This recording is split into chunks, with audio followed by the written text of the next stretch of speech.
Nothing restokes the fires like an old rivalry reborn.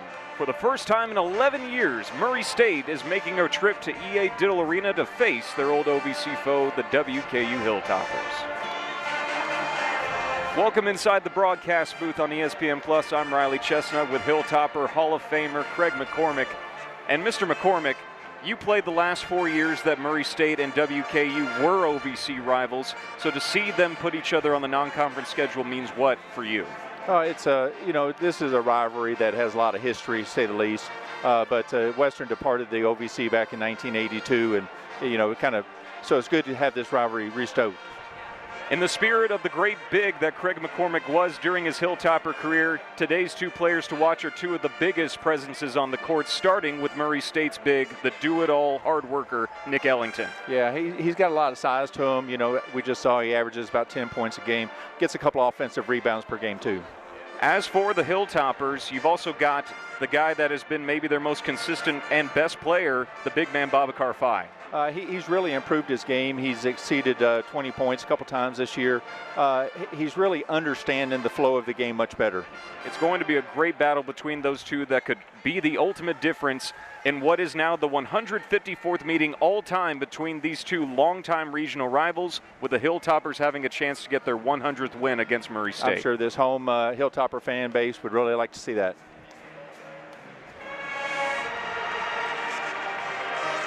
What a buzzing atmosphere here today. I was hoping we get a good crowd for the 154th meeting between Murray State and WKU, and this is the most packed I've seen Diddle Arena all year as we take a look at the coaches.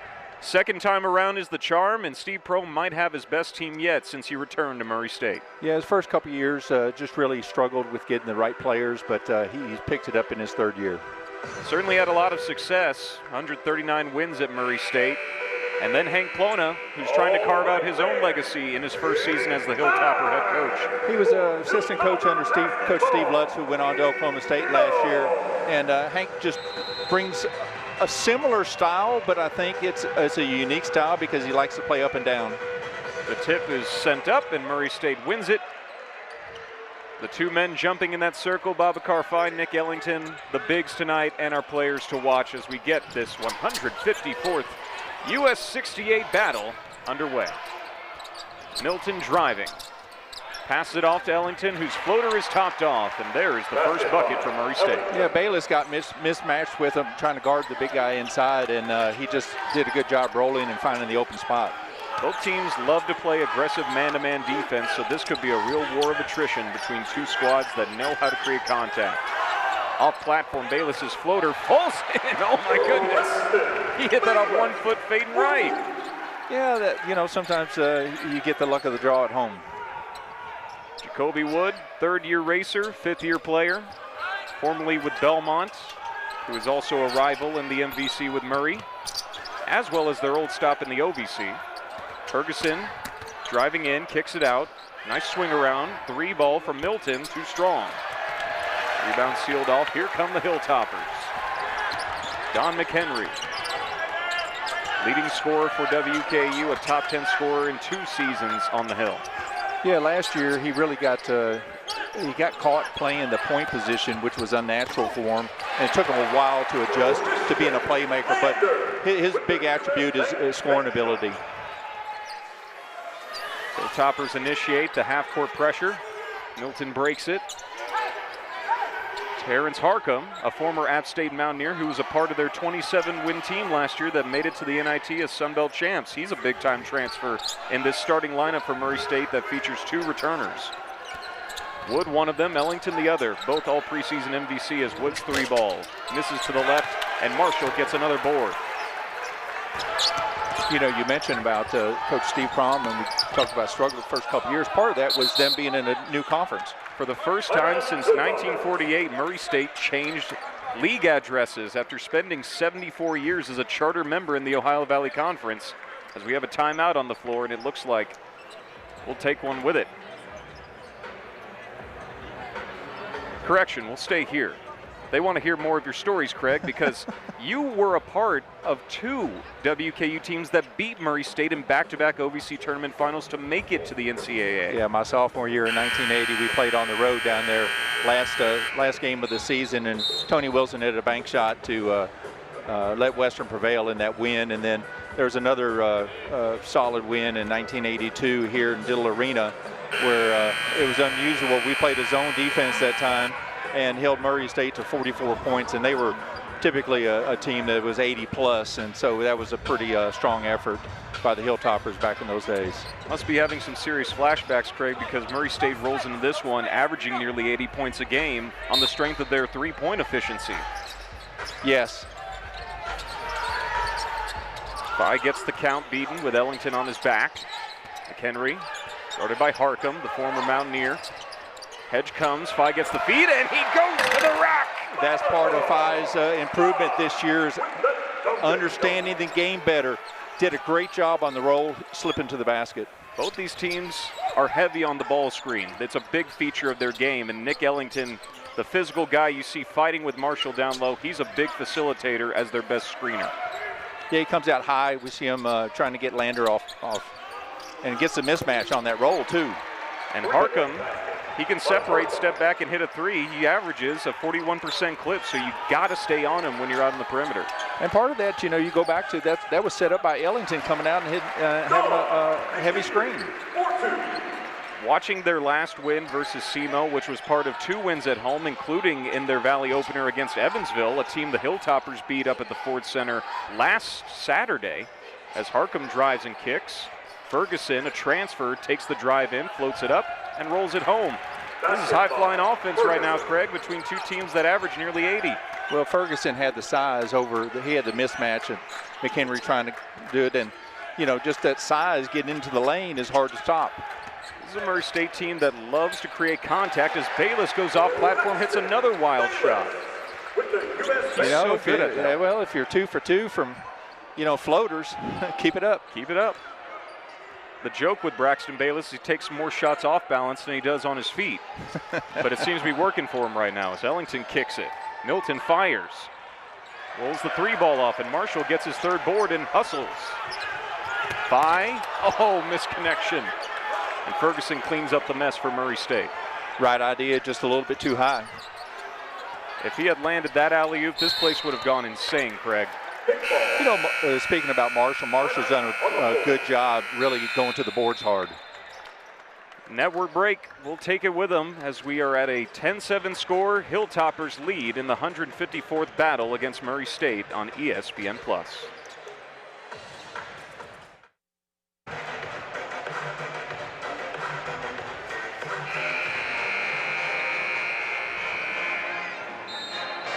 The 154th battle all time between Murray State and WKU has the Hilltoppers leading with 16 minutes left in the first half, 10-7, including on this wonderful pick and roll pop to Phi. Yeah, we mentioned about, see how quickly he released, and the lane was wide open for him. Good dish by McHenry. You've got the tale of 2 styles. Babakar Phi, kind of like Hakeem Olajuwon, and fitting, they're both from the great continent of Africa. The speed and his footwork so unparalleled, whereas Ellington, he's a bulldog in a china shop. He will get physical real fast. Right there. Good call on that one, because the big guy was just working inside on that inbounds. He's such a great physical presence as him and Phi are going to be at each other all night. Backdoor feed tipped, taken away by Wood. Murray State not a defense that forces a lot of turnovers, so that is a good sign for them. Shooting-wise, both teams are doing pretty good. Murray's 4 of 7 shooting. Western 5 of 5, and has not even taken a 3-point attempt. From the corner, Kylan Milton lets it fly. Well, Milton was a former Hilltopper at one time, freshman year, and then decided to change his address. Yeah, went back home to his home state of Arkansas, closer to his town of Monticello, where he played 3 years for Arkansas Pine Bluff as McHenry's 3 rims off the side to Milton. Became an all-SWAC player last year, transferred to Murray State, and he's been one of the big reasons why they have hit the ground running despite losing 3 starters. Milton backs off with Phi on the switch. This is a big feature of Murray State's ball screen heavy offense. They force a lot of switches. Milton lets it fly, rolls off the 3. Good inside-out action there by Murray State. just missed a shot. McHenry off the bump with the floater, but he's called for the double dribble, and McHenry can't believe it. Well, and neither can these Hilltopper fans. I don't think Hank Ploma's all that happy either. No, he's letting that official know it, and it's the same official that made that call, so how lucky he is that he gets to talk with Hank right after making that controversial decision. Here we see it again, but it's hard to see the Murray player was kind of blocking the action. Jalen Jackson into the game for the first time. Subbed in for Braxton Bayless, Julius Thedford, an all-freshman level talent for the Hilltoppers, and their best three-point shooter checks in as well. 10th game he's played off the bench. Well, you mentioned Thedford, good-looking freshman, averaging about 12 points a game, but he was scoreless in the last one, so we'll see if he's a little bit more aggressive today. Thedford steps in, protects. He's got Ellington on him for the three. Rolls it too strong. That's Thedford's game. He's not afraid to do a dribble pull-up three-pointer. But he's hit a couple. Harcum looks to Ellington. And a whistle blows. And Babacar Faye called for the foul. That's another strength of Nick Ellington. The physicality he plays with forces a lot of guys to maybe play a little extra aggressive. Well, he's always working hard inside. That's what I've noticed in the first few minutes of this game is he's taking the action, but looks like he's going to catch his breath right now over on the bench. But he's working hard.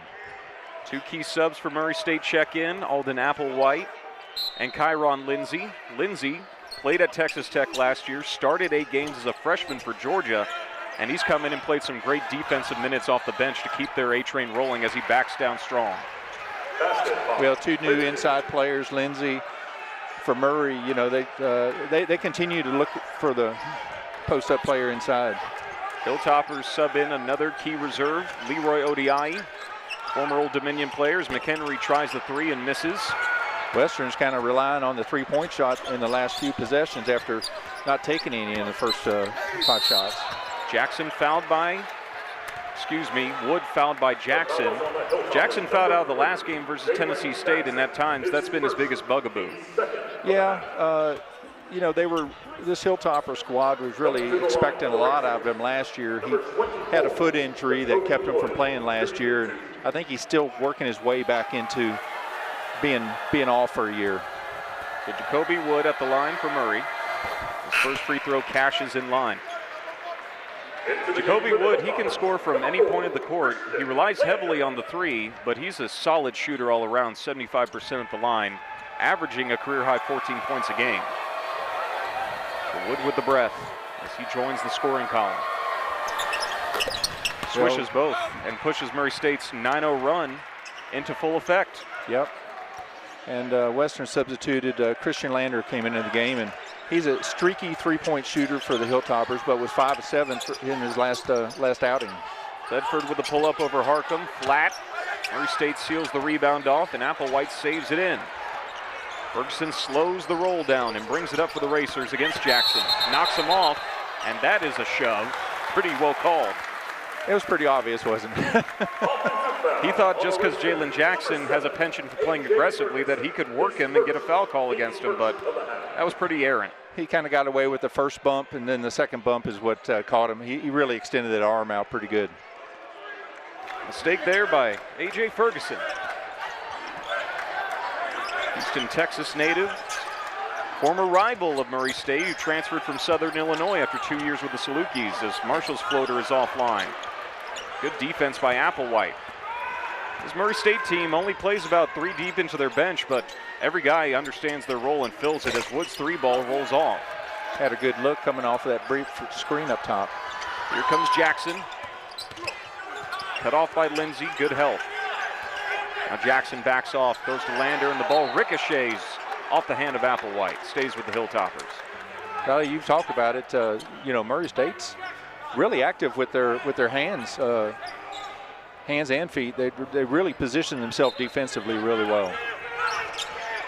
Murray State's a team that averages 17 fouls per game, so by nature, they play defense very aggressively, giving up only 63 points a contest. Floater by Lander offline. Good seal out as the Murray State Bigs have done a great job of keeping second chance opportunities off the board.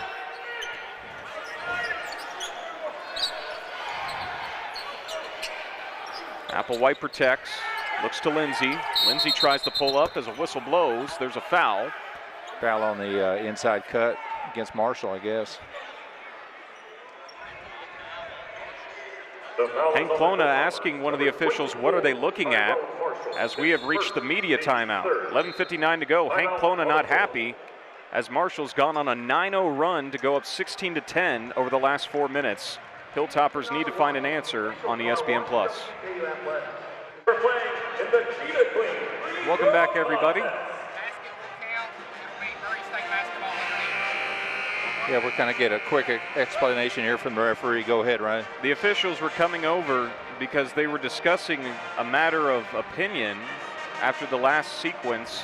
Apparently, what they saw from the Hilltoppers was that there's an and one on the floor after Kyron Lindsay hit that isolation jumper from the top circle. A foul was committed by the Hilltoppers, so there will be an additional opportunity for Murray State to add on to what is now an 18-10 lead. Yeah, you know, from Murray's standpoint, they've had a nice run here. They've made 4 out of the last 6 shots. Conversely, the Hilltoppers are 0 for 6 during this run, with 3 of those coming from three-point range after not taking one early in this game. So, you know, the Hilltoppers are struggling offensively. An 11-0 run by Murray over the last 4 minutes. As we have a 5 count, Hilltoppers with a great defensive stop. Yeah, they did a good job denying. Murray just really couldn't get the back cut to open up the player that was coming to the corner of the floor. Steve Prohm not happy. Don McHenry brings the ball over midcourt for the Hilltoppers. WKU has not scored in nearly 5 minutes. Stedford with a drive, feeds it inside. Odiaye, the turn hook, wide right. Good defense by Alden Applewhite, and here comes Murray's Jacoby Wood. What a cross. Lindsay, bad handoff. Loose change picked up by Marshall. Tops pushing the pace the way they like it. One of the fastest teams in the nation the last 2 years. McHenry drives, scoops it, rolls it out the rim. WKU cannot buy a basket, but Alden Applewhite the other way with the reverse, too strong. Murray State giving them chances as WKU needs to start making some points, but Odiaye stepped out, and that gives the ball back to the Racers. He just ran out of room on the floor there, you know, trying to pick up that loose ball. You see right here, Odiaye, the ball poked out of his hand, and there's that left foot. If he was a size 10, that wouldn't have been out of bounds. Yeah, instead of about a 15 or 16 that he wears. He's a young player. He's got some size to him, but still, he's really trying to learn the game. Had a couple nice minutes last game versus Tennessee State and got a nice standing ovation for someone who only had 4 points and 2 rebounds because his defense was impactful down low. You can see him contested right there. Well, and that's one thing about the knowledge of these Western Kentucky Hilltopper fan base, you know, understanding that and appreciating it for a young player. And sorry for giving credit to the wrong person. Odiaye off the floor, Babacar Faye was the one who contested that shot inside. And after the foul by Murray State, Hilltoppers get back on the court, having not scored in nearly 5.5 minutes. WKU needing to find a basket here. Bayless back in the ball game. Bounce pass tipped away by Lindsay's kicked ball. I think the Hilltoppers are trying to run a set play that time, but never really could get into it. 2 players on the weak side were just standing there. That could be part of what Western is struggling to do. Bayless find some rhythm. Throws it up, Marshall saves it. Faye, right wing pull up, too strong. The Hilltoppers now over their last 9. Another good box out by Murray State. Harcum the drive, high floater, topped in. What a did that come down with a little rain on it? Or ice. Yep. It is that time of year. But man, oh man. A timeout called by the Hilltoppers. This is just the exact worst case scenario. If you're Hank Plona, your team can't score, and Murray State getting running right back at you to now push it to a 13-0 run in 5.5 minutes. Well, Murray State has been the more aggressor on both ends of the floor. Defensively, you know, they're pushing the Hilltoppers out of their comfort zone right now. They're relying on some three-pointers, some off-balance shooting. And then Murray State, they attack the boards and get the defensive rebound. So Western has not had many second chance points. And then Murray's aggressively pushing the ball up the floor, getting some good quality looks, and they're finishing. So far, all the Hilltoppers have from an offensive leader standpoint is Braxton Bayless hitting 2 off-balance shots for 4 points. He's their leading scorer. Outside of that, McHenry, Lander, and Phi all have a bucket, but no one else. Thedford, he gets pushed off by Harcum, and that's an easy foul call. The foul is on the Racers, number 9, Terrence Harcum. His first. Yeah, Harcum was really trying to take away that space from Thedford on the outside.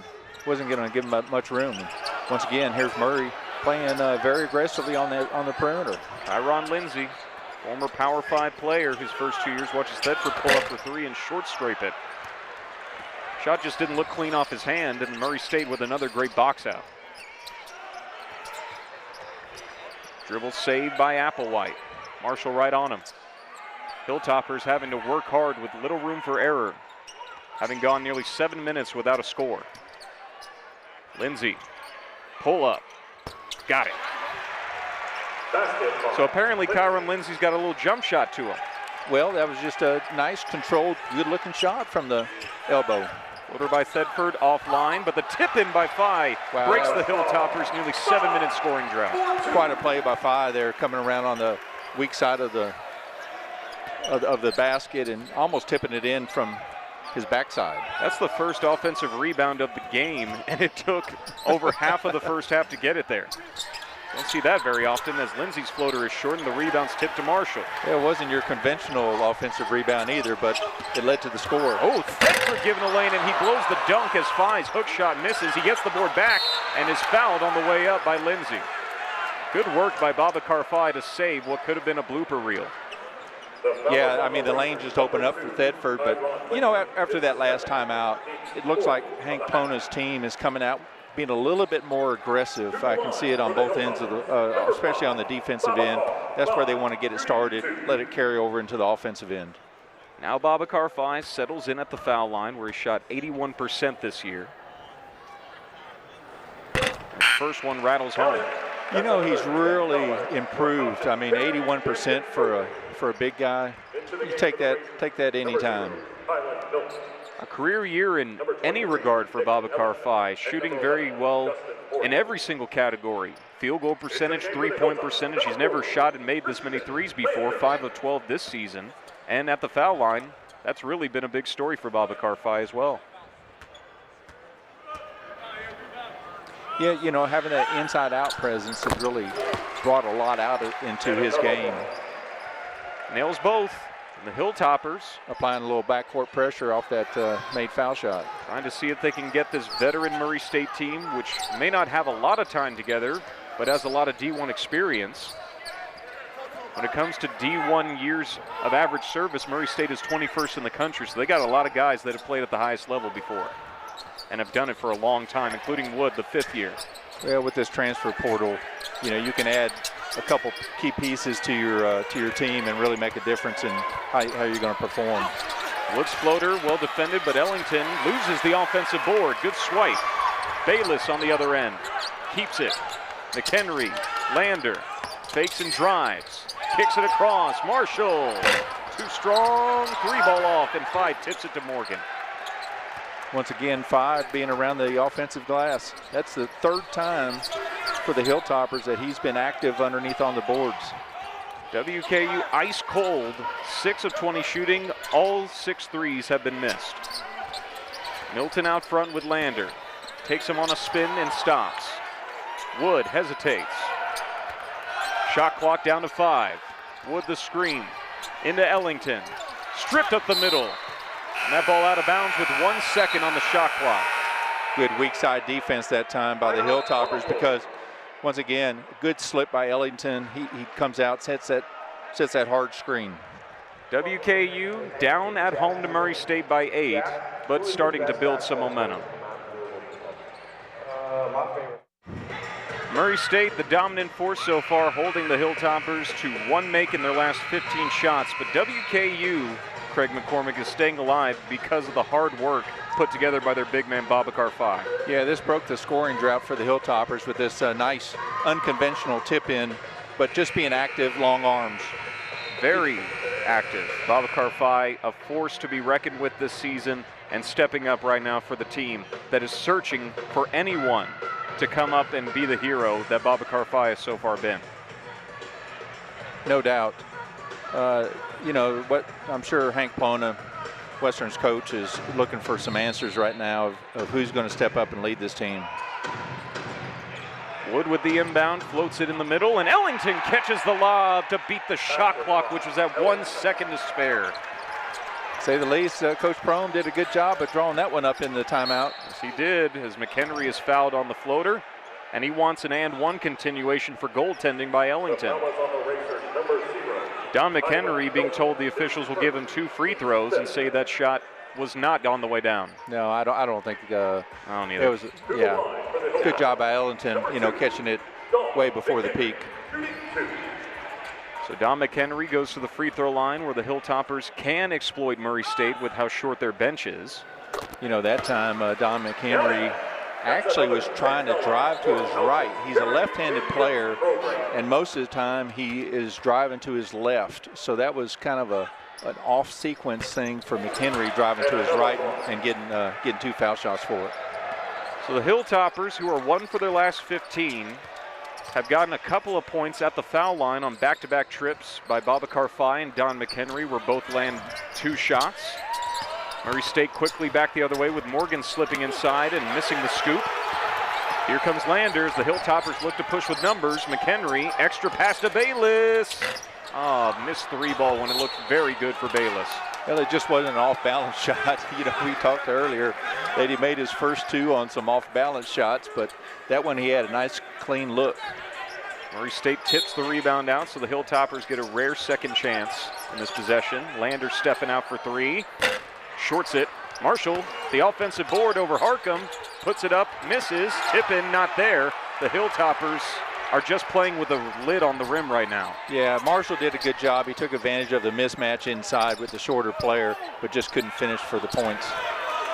WKU has gone ice cold, 1 for their last 18, as Bayless has the ball poked out of his head and runs into the face of Jacoby Wood for the foul. Just getting out of control. Bring the ball up the floor. Bayless was. Yeah, Harry's just pushing it. Good tap by the Murray State player coming in from the backside. But once again, Bayless needs to have better court presence to slow that up, pull it back out. That's the kind of internal mental pressure that hitting 1 of your last 18 shots puts on a team. They're trying to rush the answer onto the table, when maybe they just need to take a breath and be more patient. Harcum's 3 off the right side. Marshall with the board. Good news is Murray State is not hitting a ton of shots right now either. 10 for 22 and 2 of 8 from 3. Hilltoppers 0 of 7 from deep. Lander, nice fake, drives in left, hangs it, floats it, misses it, taps it up, misses right. And the Hilltoppers just cannot get out of their own way, missing inside shots. Now the push by Milton leads to the foul. And Hank Plona, he's going to tell the official over on the far side that he doesn't agree with the call, but right now the Hilltoppers are just doing everything wrong offensively.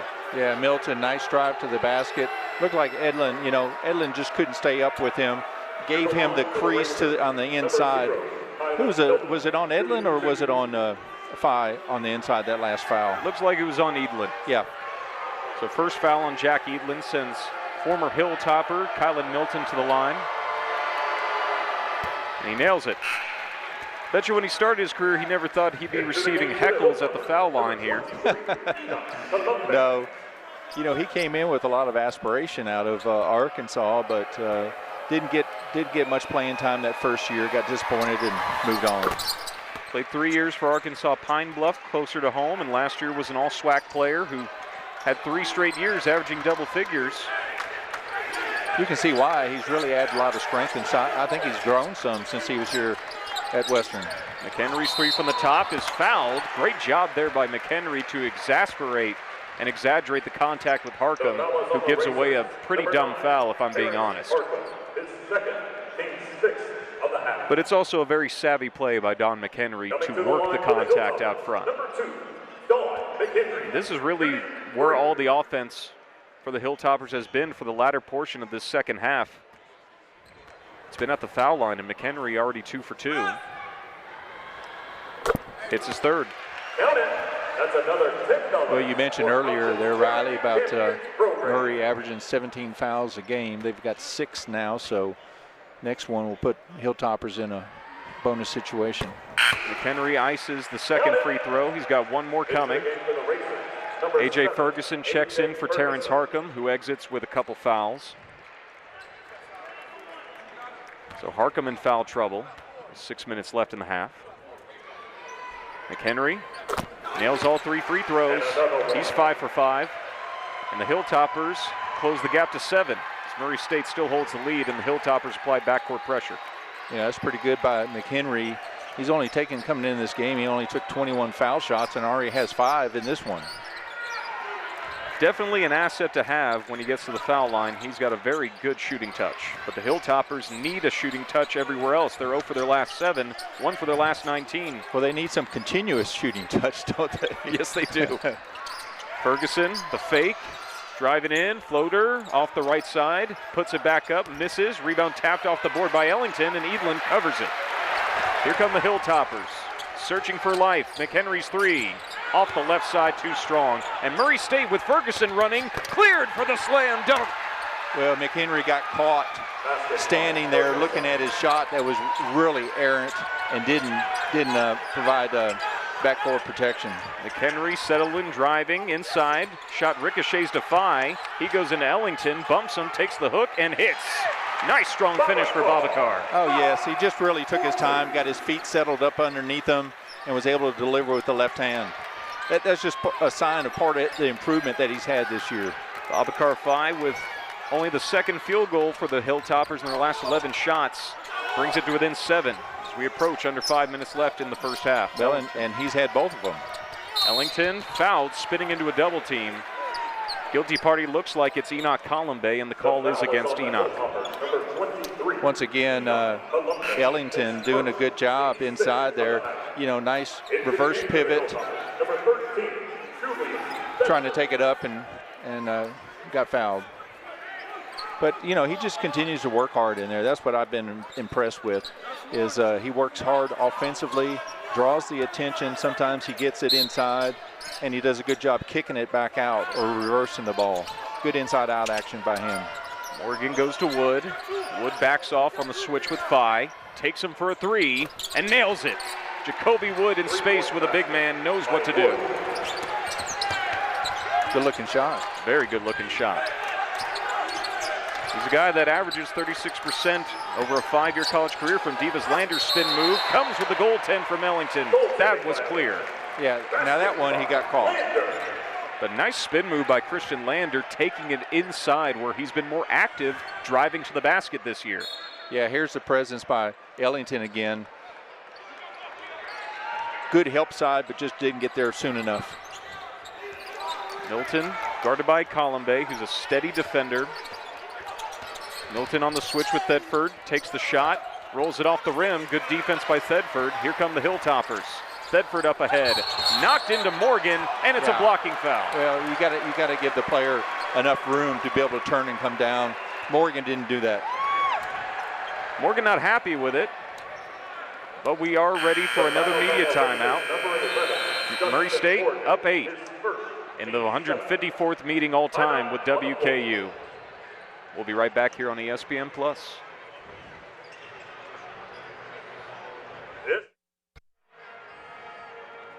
Murray State and their defense have done a phenomenal job of holding the Hilltoppers off. WKU shooting 8 of 28 in this game, 0 of 8 from deep. As we take a look at what's really kept WKU in this game, and that is Murray State's fouls.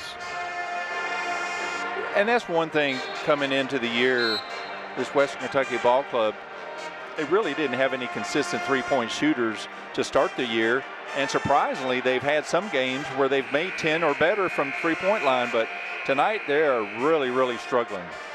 0 of 8 shooting from deep has really hurt the Hilltoppers, but it's also been the fact that they've had a couple of offensive rebounding opportunities and tip-ins that they just haven't capitalized on there, Craig. Their inside touch is really hurting them. Yeah. And once again, you have to attribute part of that to Murray State aggressiveness on the defense. You know, we talk about Western three-pointers. They average almost 9 per game, 9 makes per game coming into this one. So big disparity for them. It's funny, Craig, the last time that Murray State and WKU faced off in Diddle, the Hilltoppers overcame a 14-point first-half deficit to eventually win 71-64. Well, I know these Hilltopper fans are probably hoping for that same outcome. Thedford's free throw is short. 1-1 not there. Missed opportunity for Thedford. That's an area of his game that he'll certainly need to keep working on. He's a good shooter from three-pointers and from the field, but free throws, he's got some work to do. Yeah, he struggles. So Jacoby Wood, who hit a three his last time with the ball out of his hand, holds off the screen for another pull-up three and hits again. Good two-man game up top like that. You know, once again, Ellington sets the stage because of those screens that he sets and holds. That's got to be great to see for the Hilltopper fans. Christian Lander hits an inside shot off a pretty on-balance floater. Well, he's been a little bit more aggressive the last couple possessions. He's missed a couple inside shots. Ellington out front, sets the screen on Edlin, hard as a rock. Wood goes to Ferguson. Ellington catches on the mismatch. Yeah. Goes in right side, misses the layup. The tap-in's not there. Rebound ricochets to Ellington, and he goes up and gets fouled.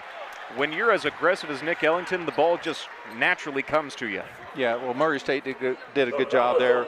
You know, I think it was Wood might have been the other one with the tap, but they were very aggressive on the offensive rebound situation on that trip. So Nick Ellington goes to the free throw line, and if you're going to put him anywhere to try and make an impact, the free throw line is the best place if you're a Hilltopper defense. Nick Ellington's not a great foul shooter, closer to 55%. And his first one rattles in right as I jinx him. Yeah, exactly. So 56.3% foul line clip for Nick Ellington, and he proves me wrong with his first one to put Murray State up 10 again. Murray State with their largest lead in this game at 1 point of 22-10 halfway through the first half, and Ellington splits the trip, lives up to the average. Exactly. Crowd lets him know he let the whole team down. Lander hands it to Marshall. Marshall trying to get on the board. Thedford as well, drives in, left side, misses the lay-in. Took too much English off the glass there. Milton holding it for the Racers. They slow down. This is the pace they like to play at. They're very much a half-court team. Well, they almost got out of control coming up the floor, but that was a good job by Milton, just calming the team back down. Once again, this high screen action. Great jump on the ball by Jackson as the pass down court finds Colombe, and he bumps with Wood looking for the foul call as Nick Ellington gets up slow. Yeah, he took a shot down here on this other end of the floor when he tried to go up and catch that ball off the roll. I think he might have caught a little wind knocked out of him. Great instincts, though, by Jalen Jackson. If there's any part of Jalen Jackson's game that you can live with, it's his aggressiveness, because it does turn in some great defensive plays. Even if it does get him into some foul trouble here and there.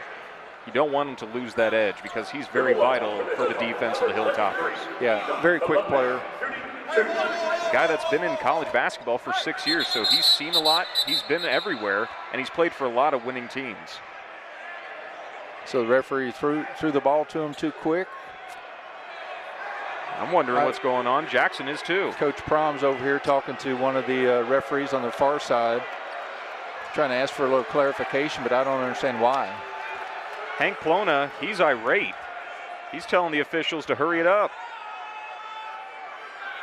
Colombe's first free throw rattles in, the 1-and-1 complete. He'll get another. That's another $10 for Houghton's Charity Champions Program. See the switch, and what a jump by Jackson. I was worried he was going to get called for a foul there, but great jump on the ball. Well, it was just I mean, the way that pass was, it was a fair game for whoever got it. True. First battle between Murray State and WKU in Diddle since December 21st, 2013, and the Hilltoppers, despite shooting poorly in the first half, are only down by 8 with 2 minutes left. Still very much anyone's ball game in this 154th edition of this longtime regional rivalry. Milton to Wood up front, guarded by Marshall, one of the top's best defenders. Milton drives on Lander to the rack. His layup is altered, and Thedford immediately contesting the foul that was called against him. Boy, aggressive play by Milton. I mean, he took it aggressively to the rim on this one. My goodness, he can get up there. You do see some contact, though, on his left armpit by Thedford. He covered a lot of space on the dribble, and then after he launched, going to the rim. Kylan Milton loves to put people in defensive peril. He has a free throw rate, which is the calculation for the amount of points he has divided by how many free throws contribute to that point total. 70% of his points come from free throws. So he's a guy that puts people in trouble with the way he attacks the basket. That is amazing. You know, good homework there. I'm a total stat nerd since I don't have your basketball brilliance from, I never played. My grandfather, he's the only link I have as a former Tennessee Vol player from the late 50s. As Marshall gets by Applewhite and slips in for the score. That's Marshall's first bucket this afternoon, and, you know, got a little bit more aggressive taking it inside. Hilltoppers have hit 4 of their last 5 shots to close the gaps to 8 consistently, but they need to try and get a run going with a 90-second window before halftime. Home crowd trying to pick it up in here a little bit. Ellington bumping with Marshall, has the ball tipped out of his hand, and Lander, he can't believe it. I think Lander got away with the first effort, tipped it a little bit loose, and then he kind of dug at it again the second time and got caught for the foul. One thing's for certain, Hank Plona is going to try and talk to his team to keep calm, even if he doesn't like some of the calls that have been made in this first half. Emotional maturity will be a big key to the second half. Ellington's first free throw, rims to the right, and Colombe rips the board away as we get tied up. Possession arrow reads WKU. No, they actually called a foul. Really? Yeah. Wow. I mean, I thought that was just a good tie-up, but the referee called a foul. I guess Hank Plona, you know, barking at him a little bit, might have assisted in that one. Hank Plona, happy to see his Hilltoppers get the call back the other way. And that's one thing that we've seen so far this year, this Hilltopper team, that they've struggled some in the first half, and then they go to the locker room and they come out with a renewed fire, it seems like, in the second half. And I'm sure that's what Hank Plona wants to try to employ in his team at the break. But, you know, they've started showing a little bit more life. And Colombe has now hit 3 straight free throws.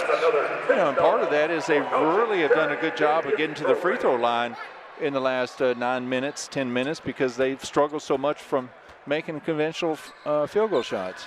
Hilltoppers are 10 of 31 shooting the ball in this game, but they are now 11 of 12 at the foul line. Yeah. Murray State 7 of 9 at the charity stripe, so both teams doing a good job of playing physical as the Hilltoppers get to within 6, the closest they've been in a while, and Thedford plays full court with Morgan. Getting close to a 10 here. Wood greets it with a pass to Morgan, and Morgan throws it away. Terrible choice. Thedford out front to Colombe, his 3. Too strong. Jackson gets the board, hops inside, puts it up, and gets it to go. Nice aggressive play by Jackson. You know, in that last possession, though, Thedford did a really good job of staying under control and kicking the ball back out. He didn't force it that time. He did not. Jalen Jackson staying at a normal pace. And I think that's really what's helped the Hilltoppers close the gap with under a minute left in the first half. From at one point down because they couldn't hit the basket to save their life, 22-10.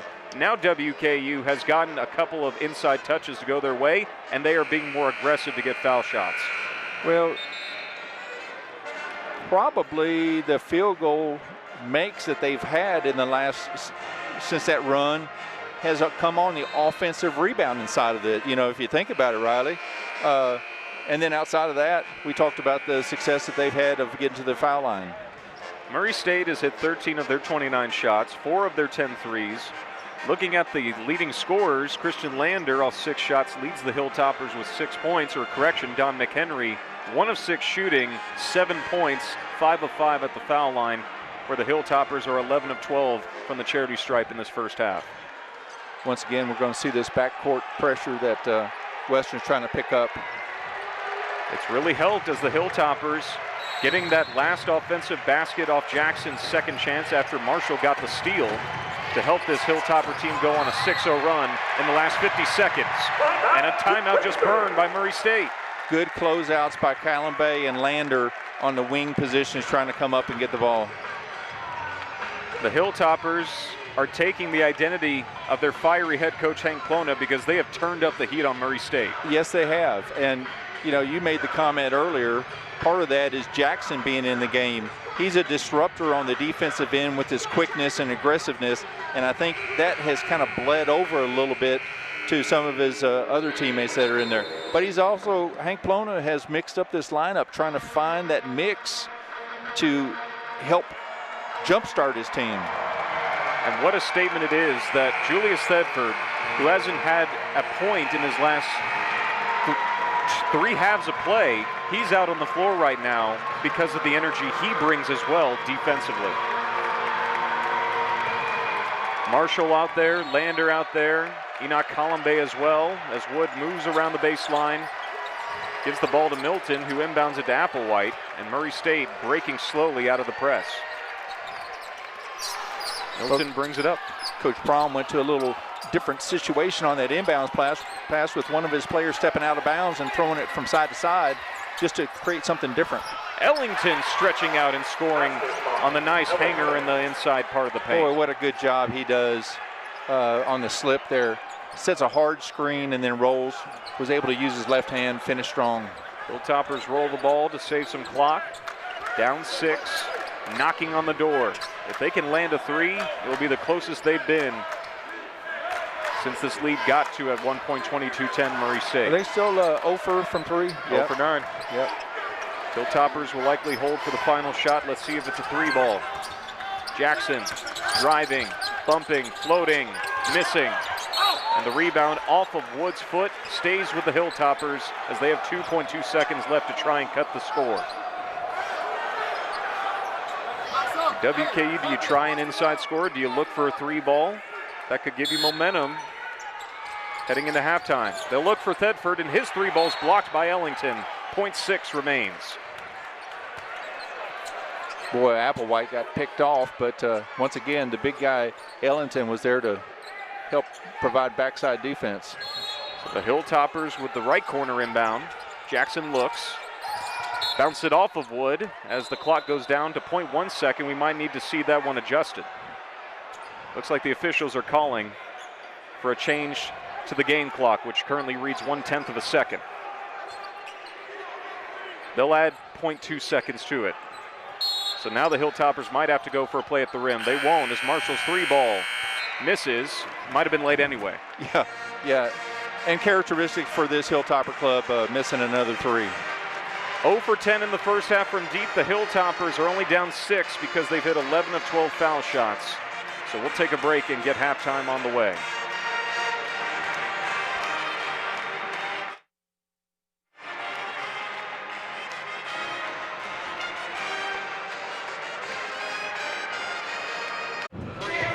Hello again, one and all. As we get closer to the start of the second half, 39-33 is the score. Murray State has the lead on their former OVC foes. I'm Riley Chestnut with Hardwood Hall of Famer here on the Hill, Craig McCormick. And the amazing part about all of this is Nick Ellington has really been that guy for Murray State like we thought he could be. Yeah, that's who we focused on to start the game. 4 or 5 from the field and 9 points, 4 rebounds. But he's also been a big presence on the defensive end and really done a good job. Offensive end, he's setting a lot of good screens. Really has done a good job of getting the pick and roll game going, and then that shot hanging in midair, soft touch as can be for the former Eastern Illinois Panther, as you also see the 3 ball really worked into full effect by Jacoby Wood and Terrence Harcum. Yeah, Murray State's done a good job of penetrating kickoff for those 3s that we're seeing here. This time, it was just a little step back. Babakar Fai stepped back a little bit too far and gave him room. This time, another good use of the Ellington screen out top. The main feature being that the Ellington screen really does work for them, and Jacoby Wood with a couple 3s off that look. That's the kind of bond those two have after playing 3 years together at Murray State. While as for the Hilltoppers, they left a lot of shots outside of the net in that first half. So the fact they're only down by 6 is pretty remarkable. Yeah, they didn't tingle the nets. You know, typically they make 9 threes. 36% from three-point range is what they've shot in their first games this year. But this afternoon, they just they cannot buy a shot. They've struggled inside with some off-balance looks also. You know, a little jump hook miss. Left hand coming off the rim. Phi taking a 3. Errant. Yeah. So, you know, it's just one after another that they shot very poorly. And then the missed dunk by Thedford, really symbolizing his struggles over his last 3 halves of basketball, hitting shots before that finish by Marshall. Started to begin a trend for the Hilltoppers where they were getting inside shots to go their way again. Offensive glass by Jackson with the finish. But once again, nice slip. You know, as you said, these two players have been, I mean, they've been together for a while. And they know each other. And I like Ellington's presence. Him and Jacoby Wood have the longest starting streaks of anyone on the Murray State team, which is natural. They're the only starters that returned from the previous 2 seasons. Jacoby Wood transferring in when Steve Prohm was announced as the returning head coach for Murray State out of Belmont, a former rival in the OVC, current rival in the MVC. Liked what he saw from the Murray State program and decided to be a part of it, and for the last 3 years he's been a big feature. The experience that this Murray State team has, they've got 3 guys in their starting lineup who have scored 1,000 points in college basketball. Wow, you know, that's pretty strong there for Murray. So the Hilltoppers start the second half looking to close the deal. Phi driving in on Ellington, runs it up and misses, but he does get the foul. Good job there by Phi attacking Ellington. Yeah, kind of an awkward play with him fumbling the ball out front, but then all of a sudden the lane opened up and he was able to take it into Ellington and draw the contact. When you put a player that's been surging like Babacar Phi has in a one-on-one situation, I don't care who's in front of him, he's a handle. He is. He's come along. As you said, he's improved on his foul shooting. Oops. Sorry. Yep, that was a jinx on that one. You know what? You're in the Hall of Fame. I think we can give you a mulligan for that one, Craig. It's not the first time that we've delivered a positive note, only to be laughed at, as the free throw falls in line the second time for Phi, so at least he splits the trip. For the first time in a while, the Hilltoppers are down less than 6 points. They teased a couple of times as Harcum, who got 2 fouls early in the first half, starts the second half trying to avoid getting into further foul trouble.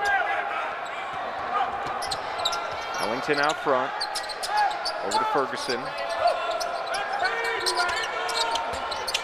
The handoff on the screen leads Wood to fire a 3, and he drills it again. Same handoff on the screen. Wood drills his 3rd 3 off that play.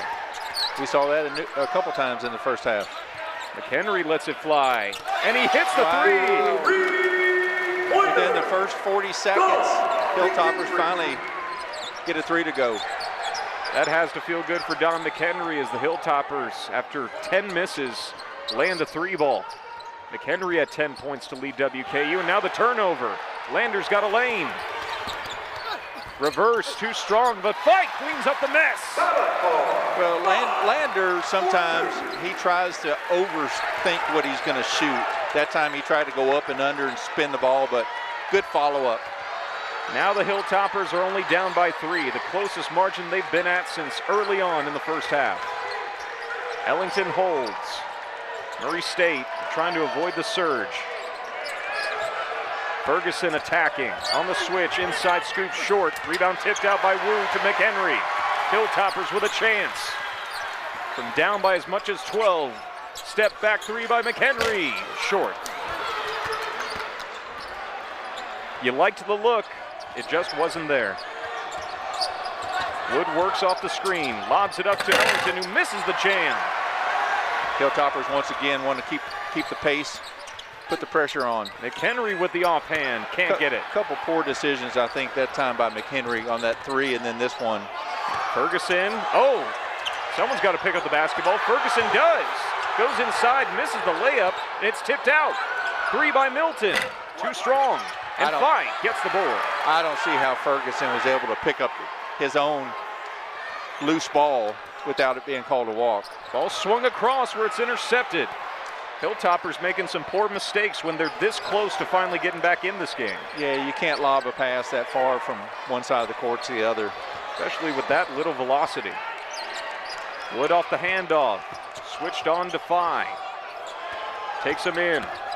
Slips inside, floater up, too short. Rebound tipped out to Bayless. Hilltoppers with another chance. And Bayless off contact, misses the floater. Shot waved off anyway as the foul is committed by Murray State. Well, you mentioned, Bayless did a good job being the aggressor. Once again, you mentioned that Harcum's minutes were limited in the first half with 2 fouls. He picks up his 3rd here really early. Steve Prohm immediately pulling one of his guys off the bench, but for Nick Ellington instead, wants to give his big man a few minutes to rest. Ellington working hard out there. Yeah, he's breathing hard over there. McHenry's 3 from the corner. And now we're tied. Don McHenry with the first 2 Hilltopper threes. And now this is a brand new ball game. This crowd has come back to life as the Hilltoppers have stormed back from an ice-cold offensive start. Well, we mentioned keep an eye out for the Hank Plonis team coming out of the locker room at halftime, that he likes to change the pace and his players pick it up, and they're playing more aggressively defensively and able to deliver with a couple threes. Not only are those 3 balls for McHenry clutch as McHenry subs out after nailing back-to-back threes. Well, not back-to-back, but he hit the last 2 threes, the first 2 threes for the Hilltoppers and 3 outside tries. He's subbed out for Jackson as Harcum catches. Lander faces him up, and Harcum, the step-back 3, is short and well contested as Wu's rebound is saved to Lander. Phi on the run, ball short and tipped away by Lindsey. Bad pass by the Hilltoppers on another turnover. Yeah, trying to force it too much. That being said, Murray State is 0 for their last 6. I think Coach Prohm, I watched his reaction. Harcum took that last shot. He really didn't like it. He wanted Harcum to get this ball club into a better pace and just pulling up for a shot. Harcum driving in on Lander, the fadeaway off his hand, rolls off the rim as the rebound's tipped to Bayless. And Craig, are you noticing with Nick Ellington off the floor, there's less ball screen action? Exactly. Oh, Marshall there. That's the Hilltoppers' 3rd 3. Coach Prohm has seen enough. Hilltoppers have taken the lead. And what a surge ahead as the Hilltoppers, their longest run of the game, 11 straight over 3.5 minutes, and they have pulled ahead for the first time since early on. 45-42 Hilltoppers as we get ready to take a break here on ESPN+.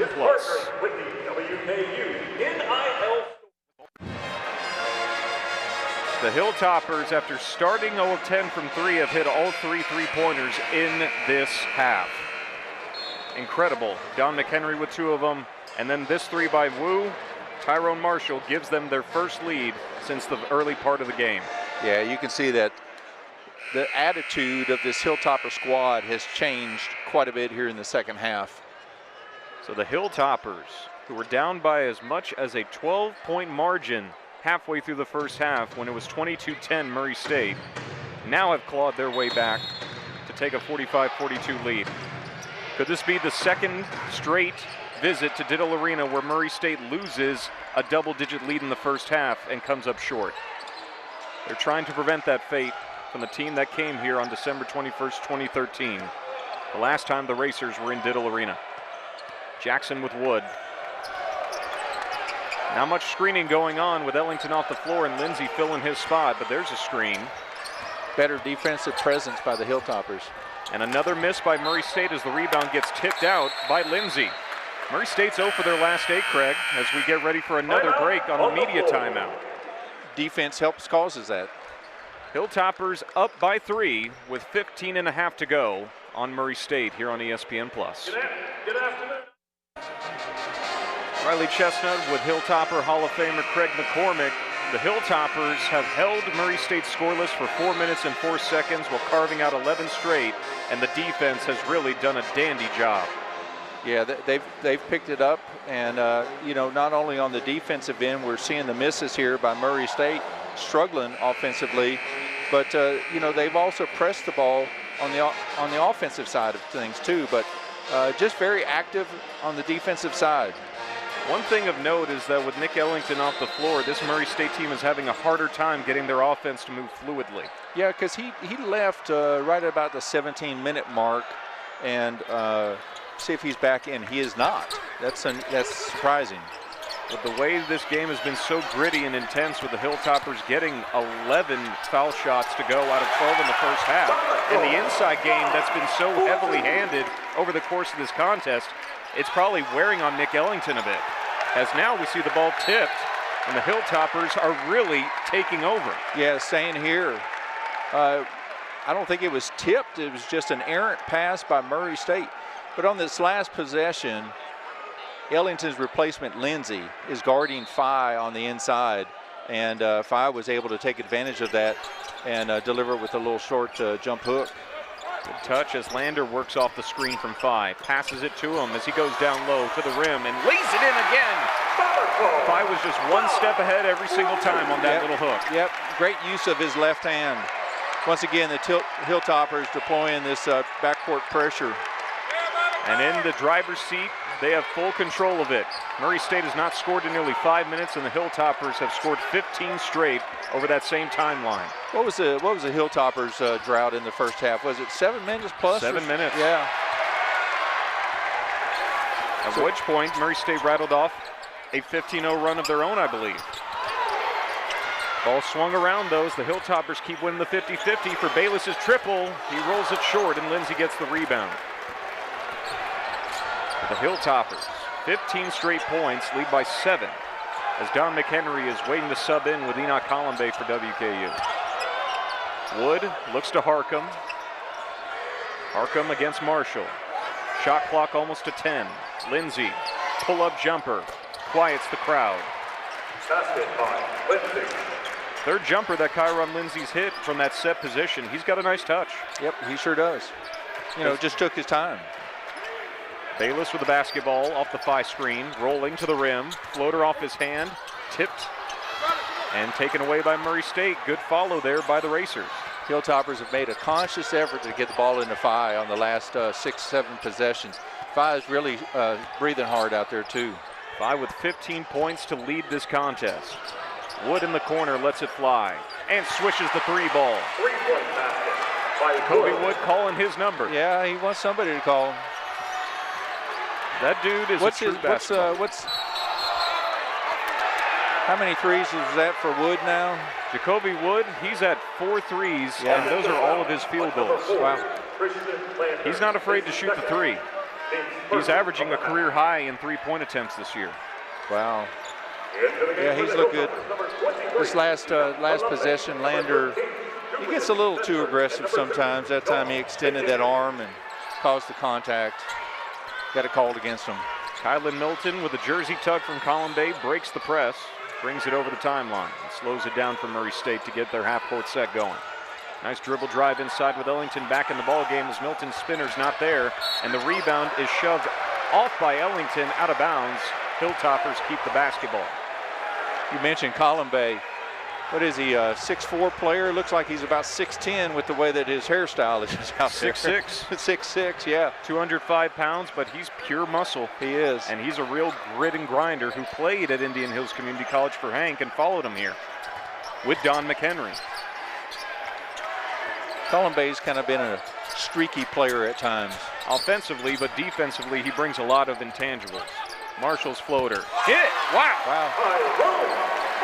That was a confident shot. Talk about streaky from time. Marshall can do the same.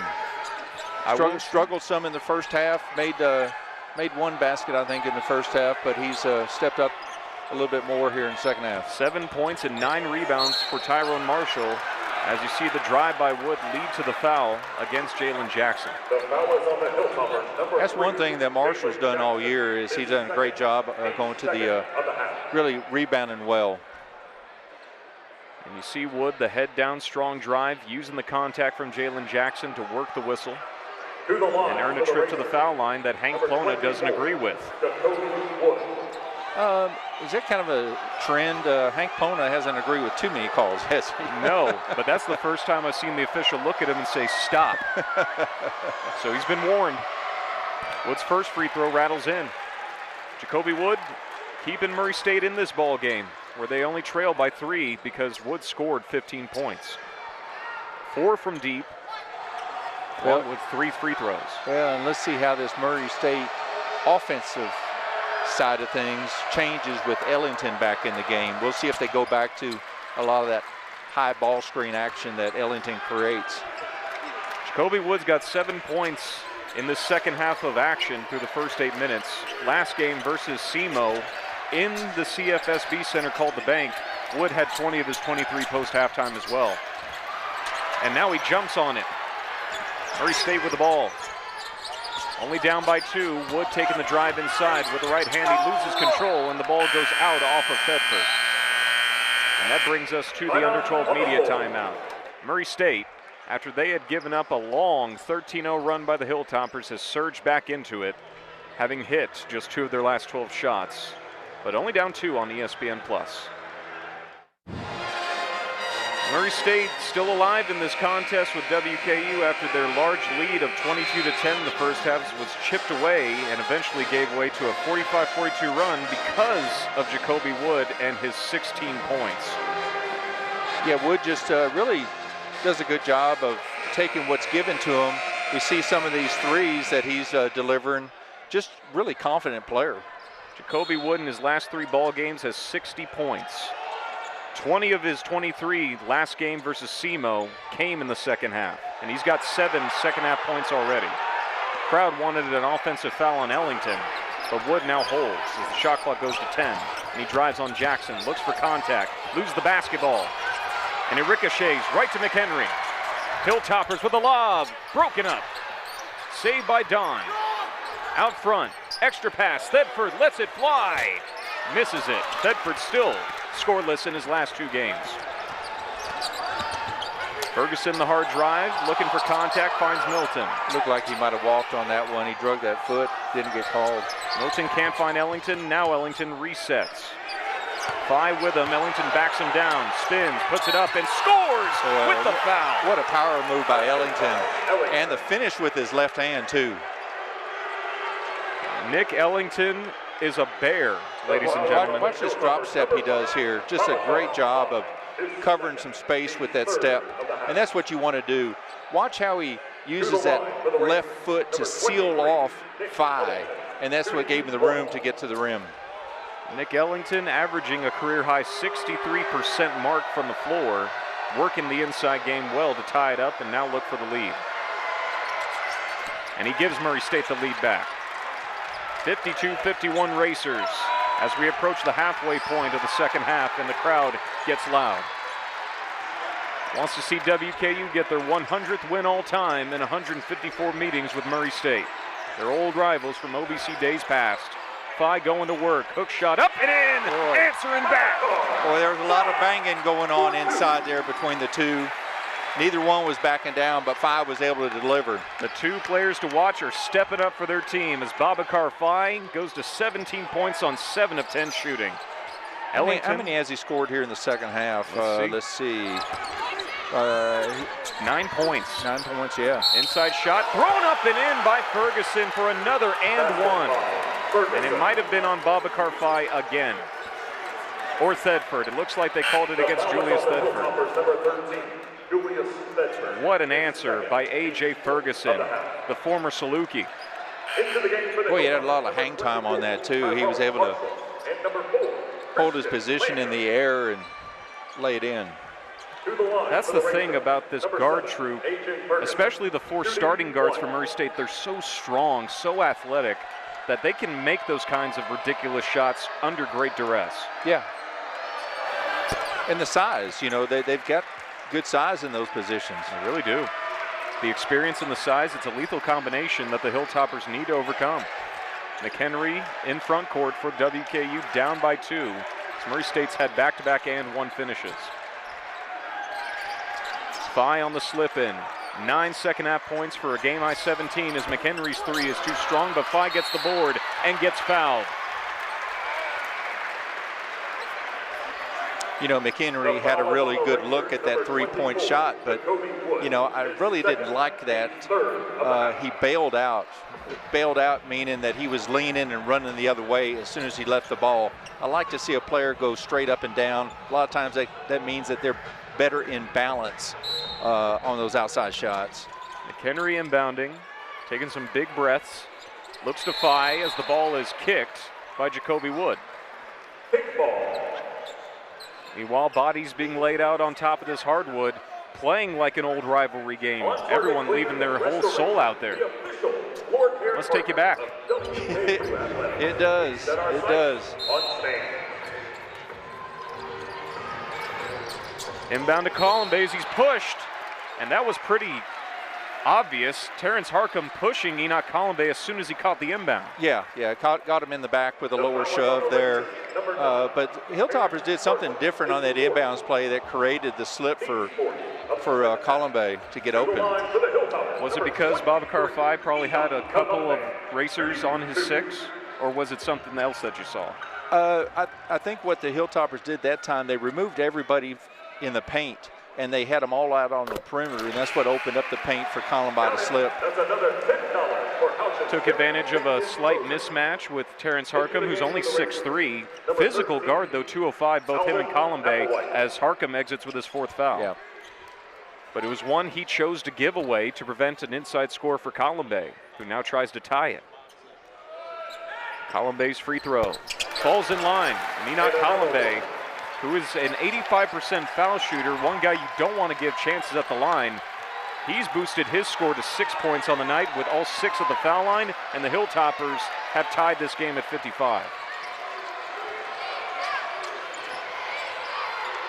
Ferguson out front with McHenry. Backdoor pass. Slipped out to Wood, far corner, too strong. And the rebound goes off of Ferguson. Hilltoppers collect. Hilltoppers defensively at that time were able to contest Wood's three. You know, we've mentioned that Wood has made 4 threes, I believe, and he's been open most of those times, but this time it was a contested one that led to that miss. Wood has stuck to the outside shot all night long, and it's helped him turn in 16 points to lead Murray State as Phi through Ellington gets knocked and fouled. Good move there by Phi. Too much contact from Ellington, and those two going at each other. 2 years ago, Phi would have turned that ball over. And that's how much he's improved, because he's more under control, more knowledge of the game, taking his time. McHenry throws it up. Marshall catches, looks to Phi, right corner. Too strong. Rebound tap by Marshall, and Columbus saves it to Ellington. Hilltoppers miss their chance for the lead. 3 balls still not great. Hilltoppers are hitting their first 3 second-half threes. Watch Wood fire one up and drill it. Oh, my goodness. And now Phi going to work. Luder picks it up. Goes inside and turns it over when he probably should have just shot it. Here comes Wood the other way. Reverses up and in. What a second half for the second straight night by Jacoby Wood. He's taken over. Yeah, he's letting the Hilltopper fans know about it. Murray State up by 5 as Jacoby Wood lets the crowd hear him roar. You know, but down at the other end, we saw Christian Lander take the ball into the lane, and there was a fair amount of contact. The referees decided to let it play, and it led to the run-out opportunity for Murray State and Wood to score. But a nice run. I mean, you know, the Hilltoppers came out with the first blow here in the second half, took the lead, had a nice little lead, and here's Murray making their run back. Jacoby Wood, 21 points in this game, and for the second straight ball game, he's done a lot of heavy lifting in the second half, with 13 of his 21 points coming since intermission. He sure has. You know, he's playing some inspired basketball. Just look at Wood. We see that little step back here, knocking down the 3, calling his number, and then this time to finish up and under. You know something? Jacoby Wood has never had 3 straight games with at least 20 points, but he's done it. 21 points here tonight. This is the hottest stretch of his career, and this is a 5th-year player who's been with Murray State for all 3 seasons. Steve Prohm's been back. So can the Hilltoppers rally? Having lost the momentum they had when they took the 45-42 lead on 3 straight makes from outside, they've now gone cold again, missing their last 4 3-balls, and they're shooting 3 of 17 with Bayless driving. Losing the basketball, and it's smothered by Applewhite. Jump ball tie-up puts the ball back in Murray State's hands. Yeah, Murray State 11-4 run over the last 3 minutes coming out of that break, so that's what's giving them that lead. Murray State hitting 4 of their last 5 shots, relying heavily on the star turn by their star guard Jacoby Wood, an all preseason MVC talent and one of 2 returning starters for Steve Prohm, along with the other big factor, Nick Ellington. Ellington not having to work as much right now with Phi and him stationed on the left side of the paint, and Wood out front holding against Jackson. This is the matchup. Yeah, interesting. Wood's been on a run here, and they bring in their defensive specialist with Jackson to guard against him. Ferguson hailed for his defensive exploits. Watches as Wood misses the 3. Marshall in transition lets it fly and misses the Hilltoppers' 5th straight miss from deep, and they are 3 of 18 on the game from outside. The kick out to Wood, the hot hand. Ellington calls to screen him. Wood inside Ellington, shot over Bayless, rolls off, but it was the mismatch they were looking for on another pick and roll to the rim.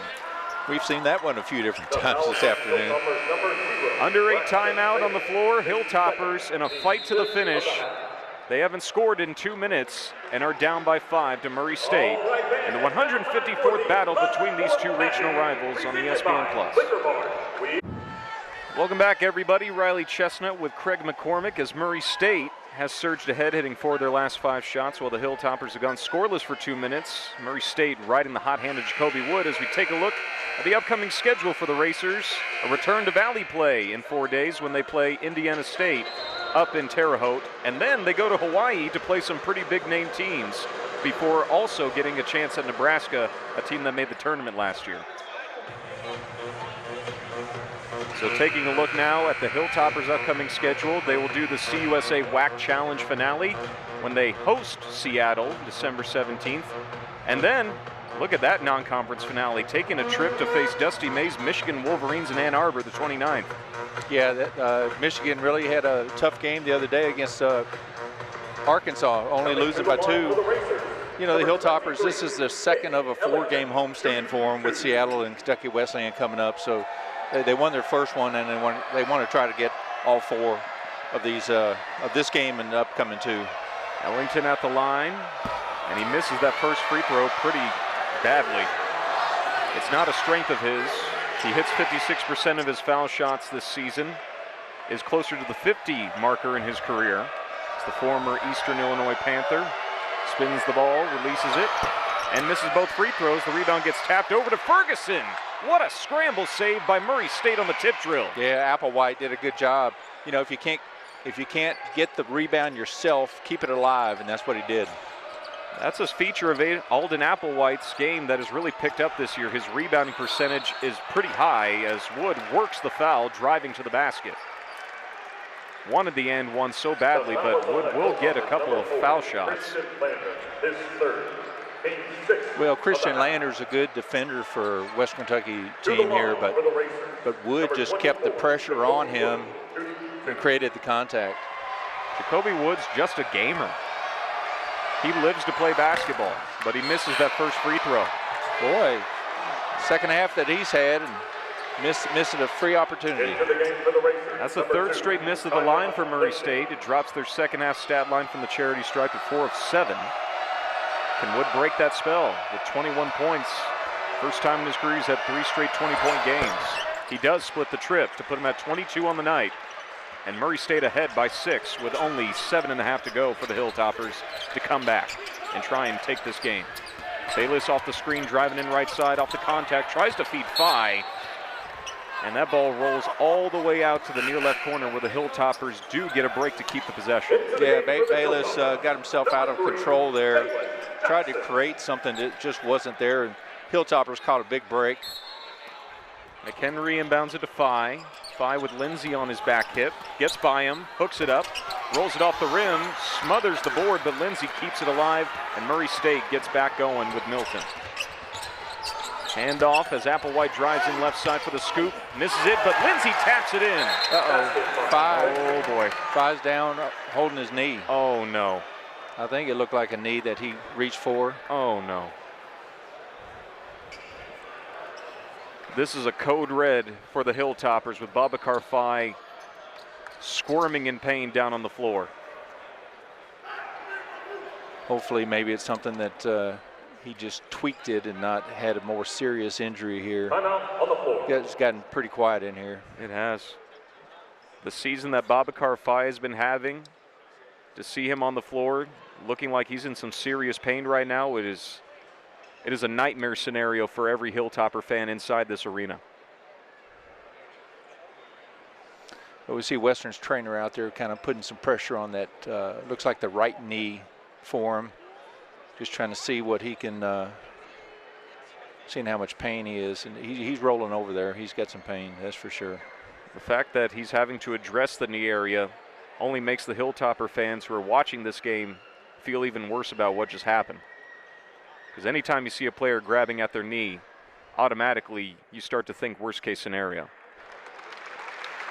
But it's looks nice like to he's see. looks like he's rolling up and getting back up, but not a lot of pressure on that right knee. This would be a big loss for the Hilltoppers if Babacar Faye has an injury as bad as it looks right now. Can't even put any pressure on that right leg of his. So what a big loss. Okay. Official comes over to confirm there was nothing flagrant about the contact that sent Faye into an injury spiral. So Babacar Faye, for the moment, looks like he's done for the game. And as we take a look at the replay after the drive by Applewhite. That's some tough contact. And you can see that Faye started to hop up and take his right leg off the ground after he had already come down. So something must have happened when he took the landing after he went up to contest Applewhite's shot. Yeah, it looked like, you know, it wasn't like when he already planted and landed, and then it looked like he might have turned and tweaked it somehow. So Faye off the floor. Hilltopper sub in Enoch Colombe with Jackson dribbling at Applewhite, taking him inside. Tough spin. Small lineup for the Hilltoppers with Faye out. And the turnaround by Jackson, well contested by Applewhite, rolls out. Hilltoppers going ice cold as Murray State's had 8 straight points in 2 minutes. And the Tops have gone 1 for the last 7. Worst time to get cold, down 10 with 6.5 minutes to go. Drive by Milton, inside left, hounded up by Jackson, and that's a jump ball tie-up. What a play by Jalen Jackson. To the top. That's just Jalen Jackson making the kind of play that only he can make. Yeah, going back to what you said a moment ago, you know, this game has been about runs. Sometimes you see games where it's back and forth the entire time. Sometimes you see runs, and that's what this has been. Hilltoppers came out, Murray had theirs. Hilltoppers again here in the second half, Murray's had theirs. So, but here's Marshall delivering from the outside. Tyrone Marshall heating up from downtown. Marshall has 2 threes in the second half, and it's got the Hilltoppers within 5. Playing without the services of Babacar Faye after he suffered a knee injury. Milton clears, misses the layup despite getting away from Lander, gets the rebound back, and then loses it out of bounds where it was last touched by a few Hilltoppers. Bumbling with that ball, huh? You don't get any more of an open look than what you saw Milton have there, and he still couldn't get it up. That's just how physical this game has been. That's right. I think he was expecting contact, and when the contact wasn't there, then he missed the chippy. So Wood moves to inbound it for Murray State. Jacoby Wood with 14 points in the second half has gotten Murray State up 5. 3 straight 20-point games in Jacoby Wood's arsenal for the first time in his 5-year college basketball career. What a time to get hot as Murray State looks for their 3rd straight win. Feed into Lindsay as his layup rolls off the rim, and the rebound is swallowed up by Jackson. Hilltoppers push out of it. Down by 5 with 5.5 remaining. McHenry gets fouled by Applewhite trying to clear. The foul is on the Racers, number 13. So the Hilltoppers are going back to what worked in the first half when they went ice cold, Craig, which is get some fouls. Yep, be their aggressor. That's what McHenry does. He always keeps his dribble alive, and once again, we mentioned in the first half, he goes to his left, and that's what he was doing that time. Both teams at 6 fouls, one more, and the Hilltoppers and the Racers will be in the bonus. As McHenry throws up a wild prayer that Columbe cleans up. Posts up with Milton, throws it over to McHenry. 3 on the way, good! Hilltoppers really needed that 3 to come to life for them. It's been McHenry and Marshall that have done the bulk of the three-point shooting in the second half, and now it's brought the Hilltoppers within 2. Do they have another surge in them? Under 5 to go, and the foul called against Marshall. That'll give Murray the opportunity at the bonus in the foul line. It will be a 1-and-1 though, so they need to hit the first free throw to keep a chance for 2 points to put them up 4. And it will be Alden Applewhite that goes to the line to shoot. He's a 73% foul shooter this season, averaging a career high 7 points a game. Big shots for Applewhite.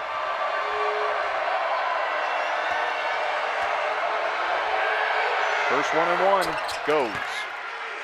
Nice stroke there from Alden Applewhite to put Murray State ahead by 3. Nice shoes, too. Very nice shoes. You got McHenry and Jackson both wearing bright pink Nike looks. Jacoby Wood wearing the racer blue with the old gold. Lime shoes? Yeah, highlighter yellow or limerita. 2 free throws landed by Applewhite put Murray State up 4 with under 5 minutes to go as the Hilltoppers try to climb back out of another deficit of double digits. Right wing 3 by Lander, airball. Too quick there. Well, Lander was 5 of 7 the other night against Tennessee State, and we mentioned that he's a streaky player. He's had 0 for games from 3, I think, on 4 occasions this year, and that was just a poor look. Too quick off Lander's hand. He's 3 of 8 tonight, 6 points, but he's missed both his threes. You talk about quick off his hands, but that's how he shoots. He is a very quick release. So it's hard to get a block on it, which fits his game, but you got to hit him. Ferguson with a messy handoff to Wood runs into him. Murray State working the clock down as Milton drives in from the corner and gets fouled before he can get the shot off. But it will be free throws anyway on another 1-and-1 trip for Kylan Milton. The foul is on the Hilltoppers, number 0. Well, the Hilltoppers were able to take advantage of some foul shots in the first half. Here we see the drive and just a reach in by Bayless. To the line for the Racers. Murray State, the aggressors from the foul line in this second half. They're 7 of 10 shooting from the foul line. Even though they haven't had a field goal in the last 2.5 minutes, they're up by 4 because of their foul shooting. And that's what the Hilltoppers did in the first half, is they were the aggressor, got to the line, made 11 of 12 foul shots in the first half after getting Murray State in foul trouble. This time, Murray's gotten the Hilltoppers in trouble. That's the second offensive rebound by a Murray State big off of a miss at the 1-and-1. So now the drive in by Applewhite, and he puts the reverse up short. Good defense. Good poke at the ball. McHenry over timeline facing Lindsay. Wants to work the big man down. Steps back on him for 3. Off the rim, no good. Rebound swallowed up by Applewhite, and Murray State comes back with it up 4. That is kind of a rhythm play that McHenry likes to take that shot. And he's certainly capable of hitting it, but got to wonder if you'd look for contact there and try and drive them in instead. It's a game of decisions, and right now the Hilltoppers just not making enough of an execution play off of the decisions they've made. Wood the fake, inside to Lindsay. Turn hook up, too strong, rebound tapped. Saved by McHenry. Hilltoppers with another stop, need to get a score. 3.5 to go, down 4 against their old OVC rivals. McHenry driving in, throws the pass off Milton, and it gets tapped out of bounds off of McHenry. Well, I was going to say, Hilltoppers needed to get something going to the rim, but you can't do it when you lose the ball. 3:15 remains as we reach our final media timeout in regulation, with Murray State clinging to the lead, looking for the win. Murray State is trying to do something they've only done 13 times before, and that is win in Diddle Arena against the Hilltoppers, which would be their first win in this building since 2011, when they had that incredible first year under Steve Prohm where they racked up 31 wins and ended up taking a tournament game. As we take a look at the empty possessions, these last 3 trips for the Hilltoppers, they've had opportunities, Craig. Well, they had an open look there for for Christian Lander. And then, just trying to speed the game up too much. Had the right idea, taking it inside, trying to create some contact, but, just a lost possession. Despite the fact that the Hilltoppers have been down by double figures in both halves, Craig, they're only down by 4, and they still have a chance here to steal a victory, which, based off the way they played at times shooting the basketball, it would feel like this would be a steal of a game if they could get it. Yeah, you just never know if all of a sudden they get opportunistic and hit a couple threes, and then that changes the complex of this 4-point lead. And look at the defense on the inbound. Jacoby Wood has to call another timeout to save a 5-second call. We saw that in the first half. Western at the end of the first half started creating a lot of pressure in the backcourt on inbounds plays. This time, there must have been something, I don't know, in the scouting report that led them into how to defend those out-of-bound under plays, because Western has had success defending against those. They forced a 5-second call in this game, and since then, we've seen twice Jacoby Woods had to call a timeout to avoid that same fate. Exactly.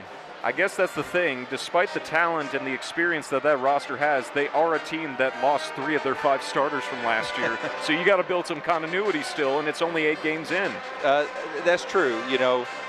This whole era of portal and transfers, you're basically recreating your team over each year. Fortunately, Hank Plona really it's kind of unheard of in this time. He really has an experienced ball club, because most of the guys that he's played this year were here with him last year. Right, and he was a member of that staff, had a great relationship, and they campaigned for Hank to get the job when Steve left for Oklahoma State. They wanted Hank to be the successor, so he was player-backed. Yes, and that's what's always there. I remember back in 1980, my first 2 years, I had the pleasure of being coached by Gene Cady. Hall of Fame coach Gene Cady was here at Western Kentucky for 2 years. And then we went up to the Hill here at the administration, and we campaigned for Clem Haskins, who was the assistant coach under Gene Cady. He became the head coach here at Western for 7 years and went on to have a storied career at Minnesota. Exactly right. Got him to a Final Four. Yep. Now the inbound, broken nicely by Murray State for the feed. But Colombe gets back defensively, and the crowd yells for a walk. Well, Ellington, left-handed player, he caught her on the right side of the floor and really didn't have the angle to take it up. Good decision on his part not to force it. Good job by Colombe, though, keeping Ellington from turning in a fast score that could have put Murray State up by 2 threes. Ellington on the inside, out to Milton. The right wing 3 is too hard, and it goes out over the backboard. Perfect scenario for the Hilltoppers. Yeah, they needed to stop there. 2:47 to go here in this ball game. It's all about stops and scoring. Will this game be decided at the 3-point line? It could be. The Hilltoppers and the Racers have both been in 2-minute scoring droughts. Well, here it is, the next foul by Murray, which they haven't fouled in a long time, but the Hilltoppers would be in that bonus opportunity from the foul line. And Lander drives in knowing it as his lefty scoop is around the rim and out, but the rebound is tapped off of Ellington and is landed in Ferguson's lap. What a break for Murray State as they keep the possession going with Milton bringing the ball up. And losing control, where the ball is jumped on by Colombe and last touched out of bounds by Enoch. Murray State keeps possession after all that. Referees have actually let a little contact go on this other end of the floor. Lander got a little bump in the back. Murray State player got a little bump, no calls. Those are the kinds of lucky breaks that could end up being deciders in who wins this game. Murray State hoping it does. Well, they were minor bumps, and right now, the referees are letting the players make the decision instead of them. It's a rivalry game for sure. Both sides leaving everything they have out there physically. Sweat pouring onto the hardwood here today. Named for John Oldham. Wood driving into Jackson, feeds it out left. Ferguson, inside move, layup too strong, and Colombe gets the board. Lander the other way. Need to make a good decision here. Lander off the screen from Marshall, slips him the ball. McHenry in the corner. Does he have the go-to in him? He's taken over late before with some big shots. McHenry looking to drive. Inside floater. Off the window and in. Well, I thought he was going to run out of room on that left side, that the backboard was going to get in his way, and somehow he was able to deliver that little floater. Once again, pressure in the backcourt by the Hilltoppers. Racers do break it as Milton gets the inbound and brings it up slowly. With Murray State wasting clock, holding on to a 2-point lead. I think Hank Plona was really pleading for another 5-second call down there. And there's the push called on Wood. Easy call. Jacoby Wood irate. I don't know why he's irate, because we're going to see it again here. I guess he felt that Jackson might have grabbed him and pushed him, forced him into him, but there wasn't enough there to see it. Jackson can take away his space and block him, but Wood can't just run through him. No. So, and you can't extend your arm out like that. No. To knock a player down on the ground. And even though that was Murray's 7th foul, it was a player control foul, so it didn't leave the Hilltoppers opportunity to go to the line. McHenry, the reverse, too strong. And Milton watches McHenry jump him. Goes at Wood. McHenry inside. Lay-in is good. With a minute to go, we're tied. And this rivalry game's living up to the billing, Craig. It sure is. You know, McHenry missed that, but snuck in from behind. Marshall fouled Ferguson, and Murray State was in the bonus. I don't know what went on there in Marshall's head. Yeah, because now they're shooting 2. They're in the double bonus now and be shooting 2 with 52.5 seconds to go. Questionable decision made there by Tyrone Marshall in a very heated ball game. Well, and I just commented that there were some bumps on the end of the floor about a minute before that they let go. This time it was a minor bump, I thought, too, that they could have played through. Ferguson hits the first. Puts Murray back up.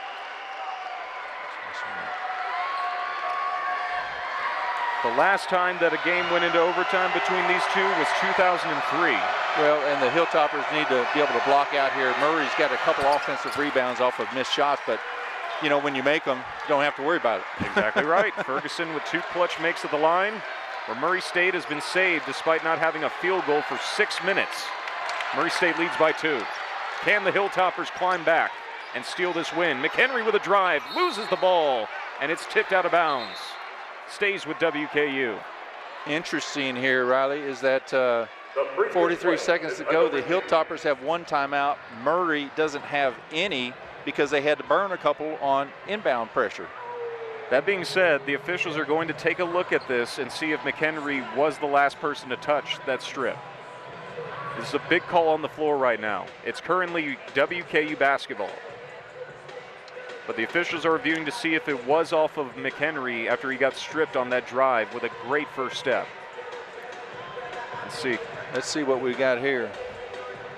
He had that opening at first. Great strip by Harcum, no less. Yep. Fully extended, I don't know. That was a hard one to see, wasn't it? It was. So if that's the angle, it's going to be hard to overturn the call of WKU basketball, which is what the Hilltopper fans and Hank Plona are hoping for. This has got to be a difficult job, though. You got to prepare for both scenarios. If the call does go against you, you got to drop a play in case you do have the basketball, and you got to get ready to call a defensive stand if you don't. Exactly. Well, now they're calling the other referee over to take a look, so you know they have the pleasure of slowing it down and being able to really dissect what happened on that play. But I'm a big proponent of when the referees get in these situations, give them what, I don't know, 60 seconds, 90 seconds. I know the whole concept is get the call right, and that's the first thing. But when you stop play for as long as some of these referees do late in a game, it just takes away the flow, the action, fans, etc., you name it. So they've got to figure out something, in my opinion, to give them a certain timeline. Let's take one last look at it. Looks like Harcum got a little strip there, and it did come off of, I'm going to say it comes off of McHenry's leg, off of his right thigh. Well, if the officials agree with your look, see. Then that means Murray State will take the basketball back after the call on the floor is Hilltopper possession. This wouldn't be the first time that a game between these two has gone to overtime. Hilltoppers hoping they get a chance to at least either go for the lead with a 3 or go for the tie with a score. It's almost like they might have made their decision, but maybe they're looking at the game clock and seeing if any time goes back on the clock too. That's fair. It's going to stay with WKU. Woo. Lucky break there. Yep, sure did.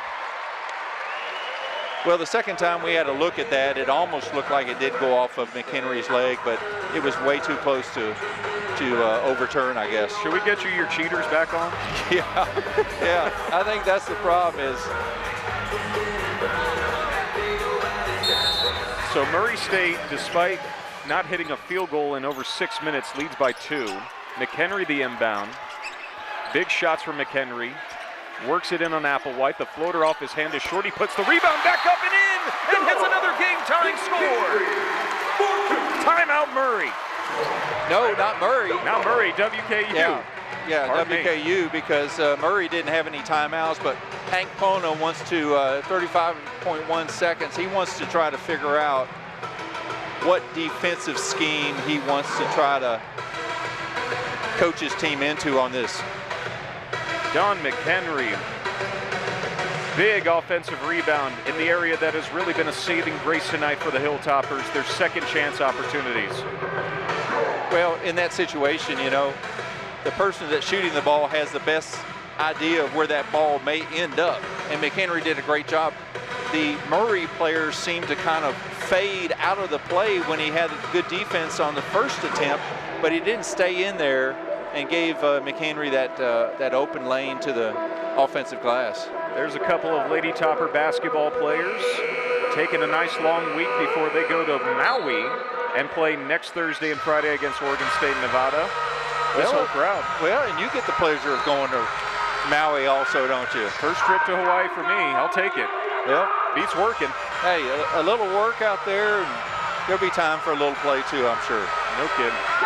We fly out tomorrow morning, or actually, we fly out 2 mornings from now, before 6 a.m. out of Nashville. But this whole crowd here tonight is focused on to see if the Hilltoppers can take advantage of this surge, and after being down by double digits in both halves, steal victory away from Murray State for the 100th time in this historic rivalry.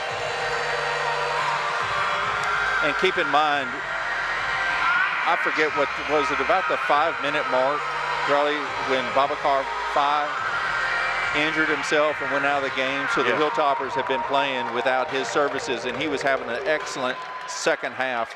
Total game, he was doing well, but especially here in the second half, and then he had that injury to his right knee.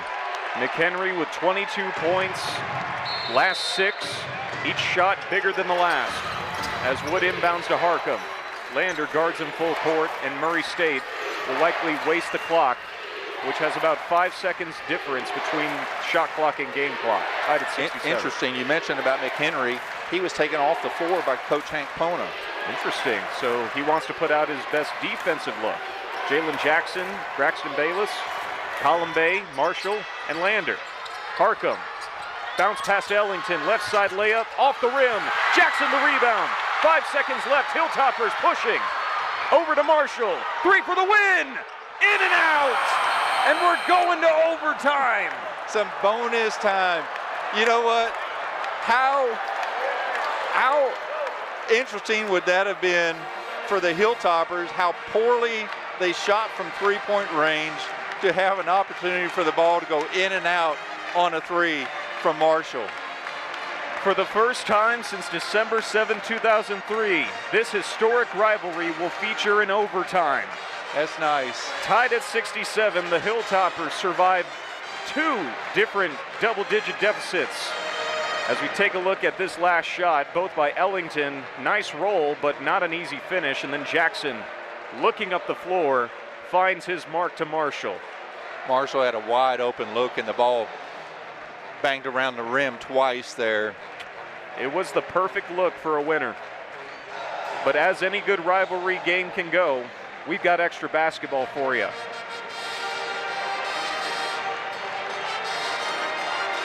What a sequence, what a run. This has been a good one in here today. You know, the crowd's really gotten energetic with the Hilltoppers coming back to tie it up and have an opportunity to win in regulation. But, you know, what else to do on a Saturday afternoon except for watching more basketball? And getting the old hatred for Murray State back up and running here in Bowling Green, Kentucky. That's right. What a phenomenal game it's been between 2 teams that have surged. Murray State came to this one winners of 2 in a row, both at home in the bank, which is undergoing renovations that will bring it into the modern forefront, but keep that same small, intimate environment that they've used so well over the last 100 years of basketball.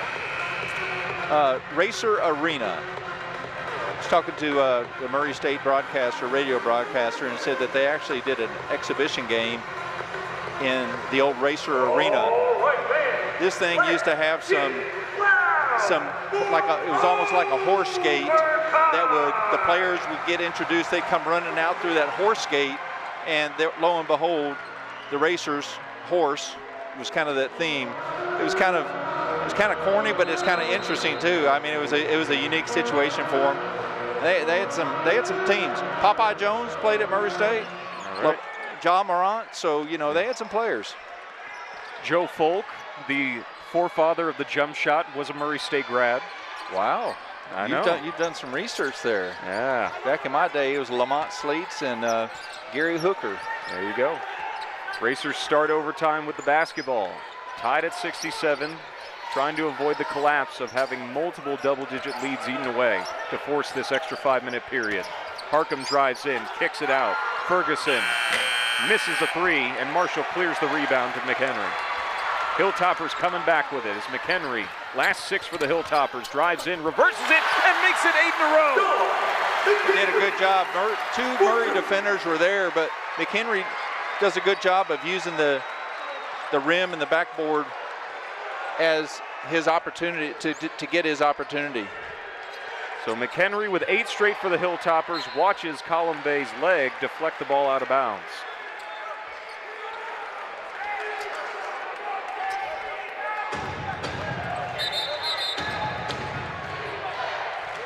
So with the Hilltoppers riding McHenry's 8-0 run, they have the lead in overtime 69-67.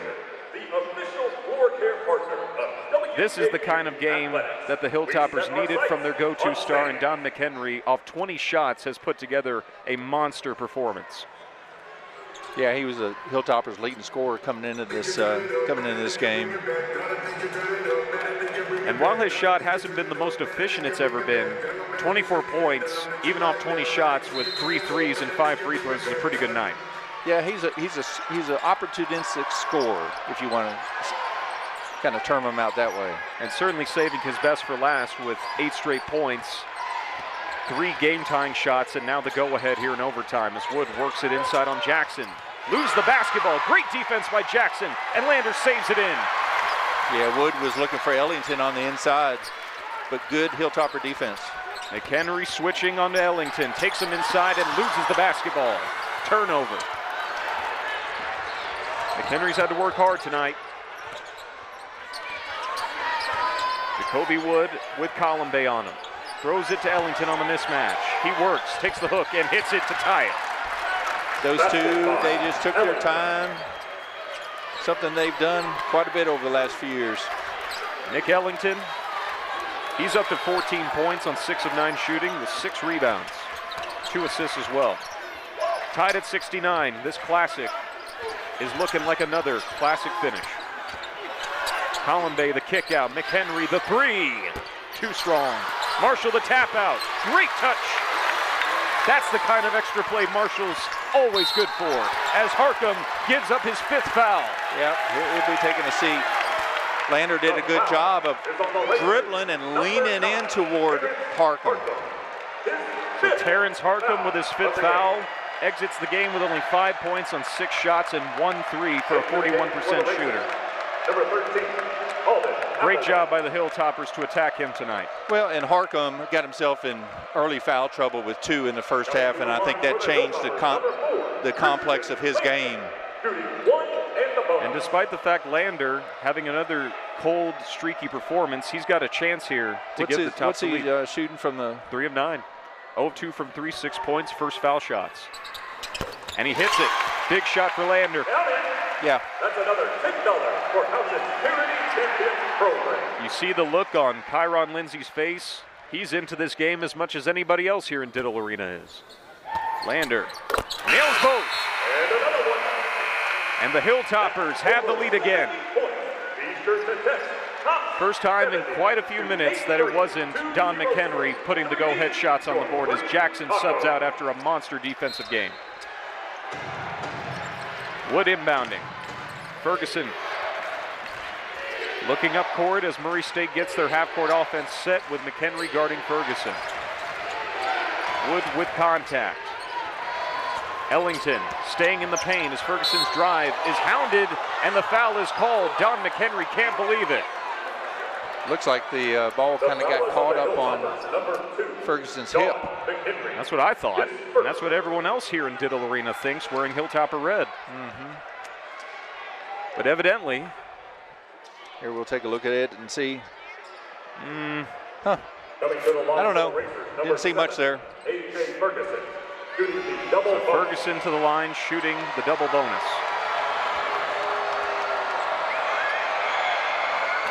Rolls the first one in. I thought that was short off his hand. A.J. Ferguson with a clutch foul shot. Puts him into double figures. One of 4 racers in double figures this game.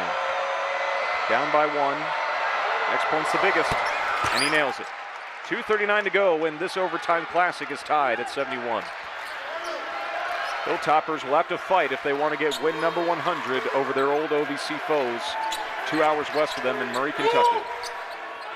Send them back to the bank in sad spirits for their first loss in 3 games as McHenry's fouled and the shot's waved off. It could be a free throw fest. Yeah. Well, we talk about McHenry always putting pressure on the defenders, and you know he's done that. But this time he was actually able to hold on to the ball. We've seen him drive and lose the ball a few times going out of bounds. This isn't the first time that Don McHenry's taken over in a second half. It was at Grand Canyon that he had a nice 20-point performance with most of the work being done post-halftime, and here today, 15 post-second half points. As that free throw rolls out, big miss there from McHenry. I shouldn't have said anything.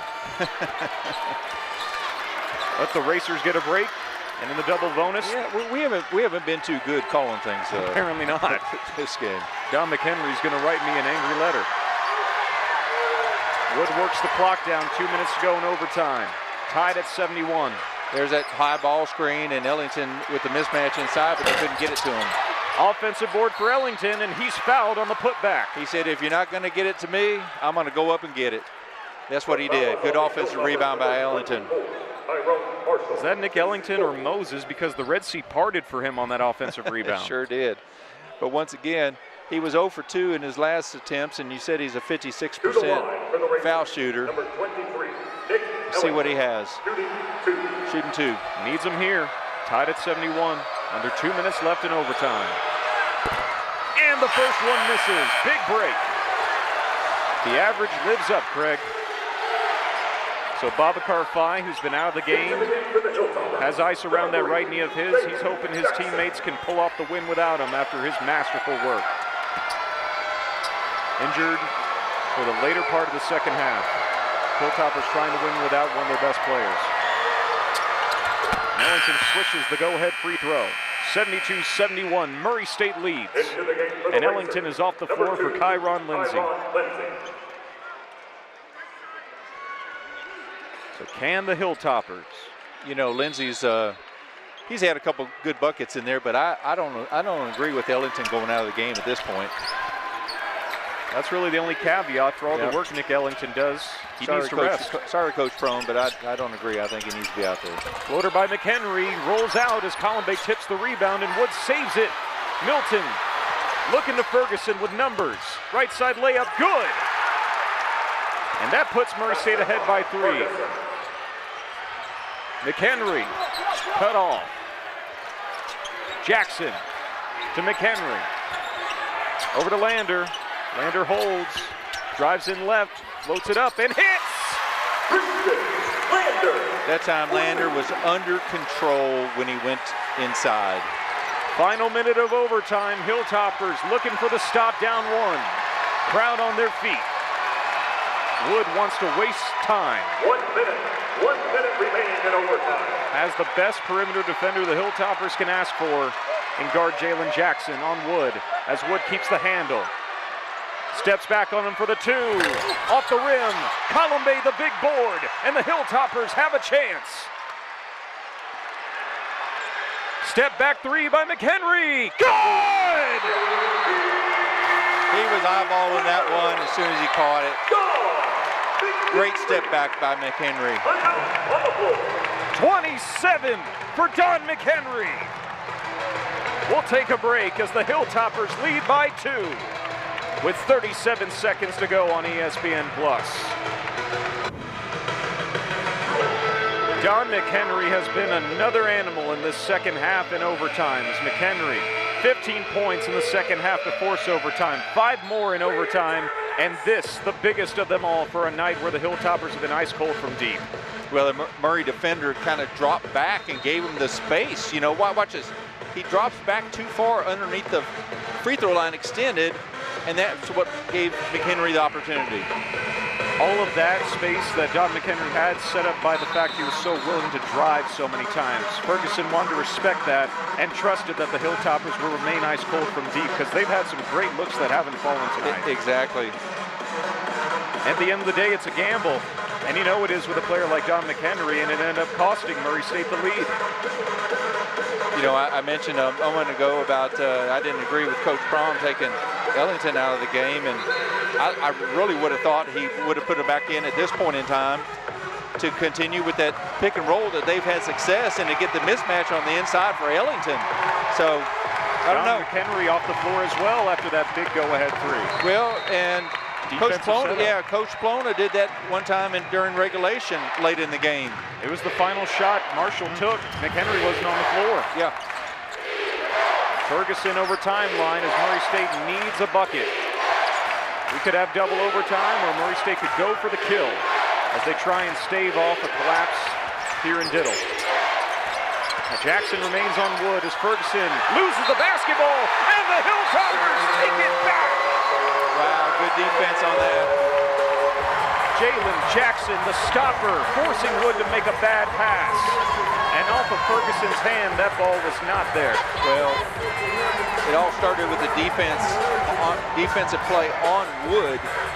Made him trying to deliver that with his left hand. He tried to pass the ball with his left hand. He's a right-handed player, and it just kind of floated out there a little bit. So there it is with the left. Lander was able to tip it with the right off the Murray player. Let's see. It's hard to tell. The camera did not get to it when it got to Ferguson, so it's hard to tell if that ball was last touched by him. But based off where Lander is on that play. But the referee was right there and immediately made the call, so. There wasn't any hesitation. No. So will the Hilltoppers win another review that keeps possession for them? That's going to be the deciding factor here with the Hilltoppers. Despite what could change, they got a great defensive stand from Jalen Jackson, who remained marked on Jacoby Wood and forced him to make an off-kilter pass. Yeah, let's see. Yep, you can see it off the Murray player hand. Right hand, it bounced off of there. That's an easy call. This crowd saw it on the Jumbotron too, and you can hear them start to buzz. Yep. As the Hilltopper fans seeing something that makes them think they will get the basketball back and Murray State will have to foul. Yeah, have to foul, and that would give them their 10th foul, so that would put Western at the line for the double bonus or 2 shots if Murray in fact fouls, which you would think they would. And the possession remains Hilltopper basketball. A big turnover for Murray State. What a game, Craig. Well, turnover that was caused by the Western defense. It hasn't been a high turnover game either. The Hilltoppers had 14, Murray State had 13. These are 2 very good ball handling teams, so yeah, big time for a turnover to be forced by the Hilltoppers. 12 to 14 is on that lower end of what you generally see. Hilltoppers out rebounding Murray State 51 to 39 tonight, Craig, as well. That's been a big decider. Sure has. You know, but here it is. You'd mentioned, Riley, that on the defensive side, the set before that, McHenry was not on the floor. Coming out of the timeout there, who do you put in? McHenry, get the ball into him out of bounds play. So Don McHenry, after only scoring 7 points in the first half, now gets his 28th to put the Hilltoppers ahead by 3 with one more shot that could put them up by multiple possessions. That's his career high.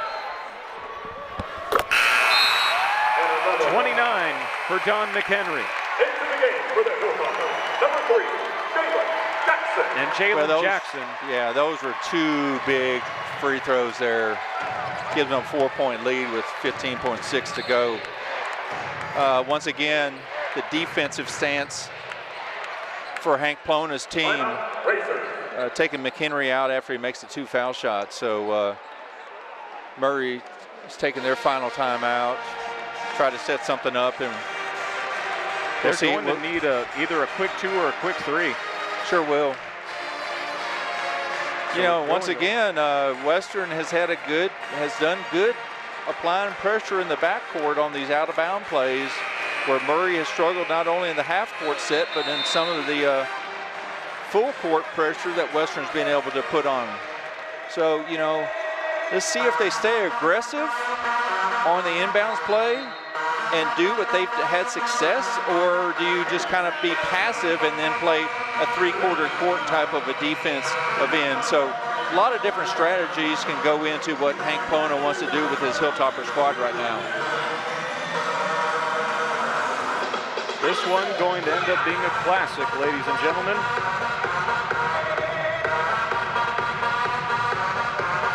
But can the Hilltoppers hold on? Exactly. 78-74 WKU as Murray State gets the inbound into Milton. Milton brings it up quickly. Driving in on Colombe, the shot off the window goes in with 9.4 seconds left. 29 points for Don McHenry, 22 post-halftime. Could be enough as Bayless gets wrapped up and fouled by Kylan Milton, the former Hilltopper.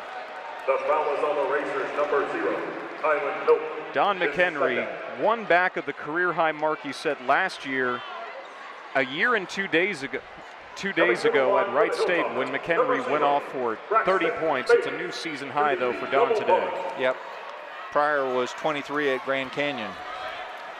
Marvelous stuff as Bayless goes to the line where he struggled a bit this year. And he gets the first one to rattle in. Another big foul shot. Needs to get this next one, though, to put the Hilltoppers ahead by 4. If he misses, Murray State can get the rebound, hurry up the floor, and potentially tie it. Do you think a guy by the name of Wood might be the one to take that shot? If so, he missed, and it looks like Wood will get it over. Throws it away. Bad time for another turnover by the Racers. Boy, I was really thinking Wood was going to keep the ball in his hands and take that shot, but Bayless did a good job of really creating the pressure on Wood to throw the errant pass. Bayless inbounding, far corner, throws it in the backcourt. And the ball is tracked down by Lander, and Lander gets leveled. Almost I might have taken an elbow on top of his head, but the Murray State player is down too. They were both hustling after it. Oh my, another Hilltopper is currently lying down on the floor. Him and Milton both going for the basketball and both coming up worse for it. You know, strategy-wise, if I was the Hilltoppers, I might have let Milton catch the ball in the backcourt with 2.9 seconds to go. Odds are he wouldn't have had enough time because all of his momentum was going away to be able to turn and get back and give him a shot. So Christian Lander has an aside with Hank Plona, who gives him a quick tap on the rear and says, go finish this one, kid. Yep. He's got a chance to put the Hilltoppers out of reach with virtually no time left for a Murray State comeback if he can nail these free throws. Needs just one. Gets it. Is that their 5th one in a row now? Great time for it. In the last minute? Well, Bayless missed that second one. Oh, that's right, yeah. But now the Hilltoppers. And on a night where WKU in both halves trailed by double digits, they are going to steal victory away from Murray State. For the 100th time. Historic. Last second 3 by Milton. No good. And the Hilltoppers storm the castle and take down Murray State for the 100th time in 154 meetings. Well, we've seen this. We've seen a game of runs here this afternoon. And you know, then this overtime, Hilltoppers were able to make free throws. McHenry stepped up with some big shots. So it was good effort on both teams' part. Who would have imagined in a game where the Hilltoppers couldn't score for 7 minutes and shot 1 of 21, they come out with 81 points and win by 5? Well, an extra 5 minutes helps, that's for sure. But that's where Hank Pona likes to have his ball club scoring in the 80s. He likes that up tempo. You know, we saw the game really get sluggish there at times in the second half for obvious reasons, because each possession was becoming more and more important. But great victory here by Western Kentucky Hilltoppers to get it in overtime. Don McHenry, 29 points, one back of his career high tonight. Season high for him. And then the guy we just fist bumped, Jalen Jackson, great defensive stops on Jacoby Wood after that guy went off in the second half. He sure did. You know, Wood shot the ball extremely well from three-point range. And so, but still, I don't understand him taking the ball out of his hands with 3 seconds to go there late in the game. I was really surprised that Wood was trying to give the ball up. Well, Craig, we had a fun one, and I hope it lived up to all those OVC championships you won over Murray. Oh, yeah, sure did. So it was a good win, good outcome today. And, you know, both these clubs, are, you know, still got some strong schedules to play here in this non-conference season coming up. So we showed the remaining schedules for them. You take us on out. For everybody here, I'm Riley Chestnut, and this has been College Basketball on ESPN+.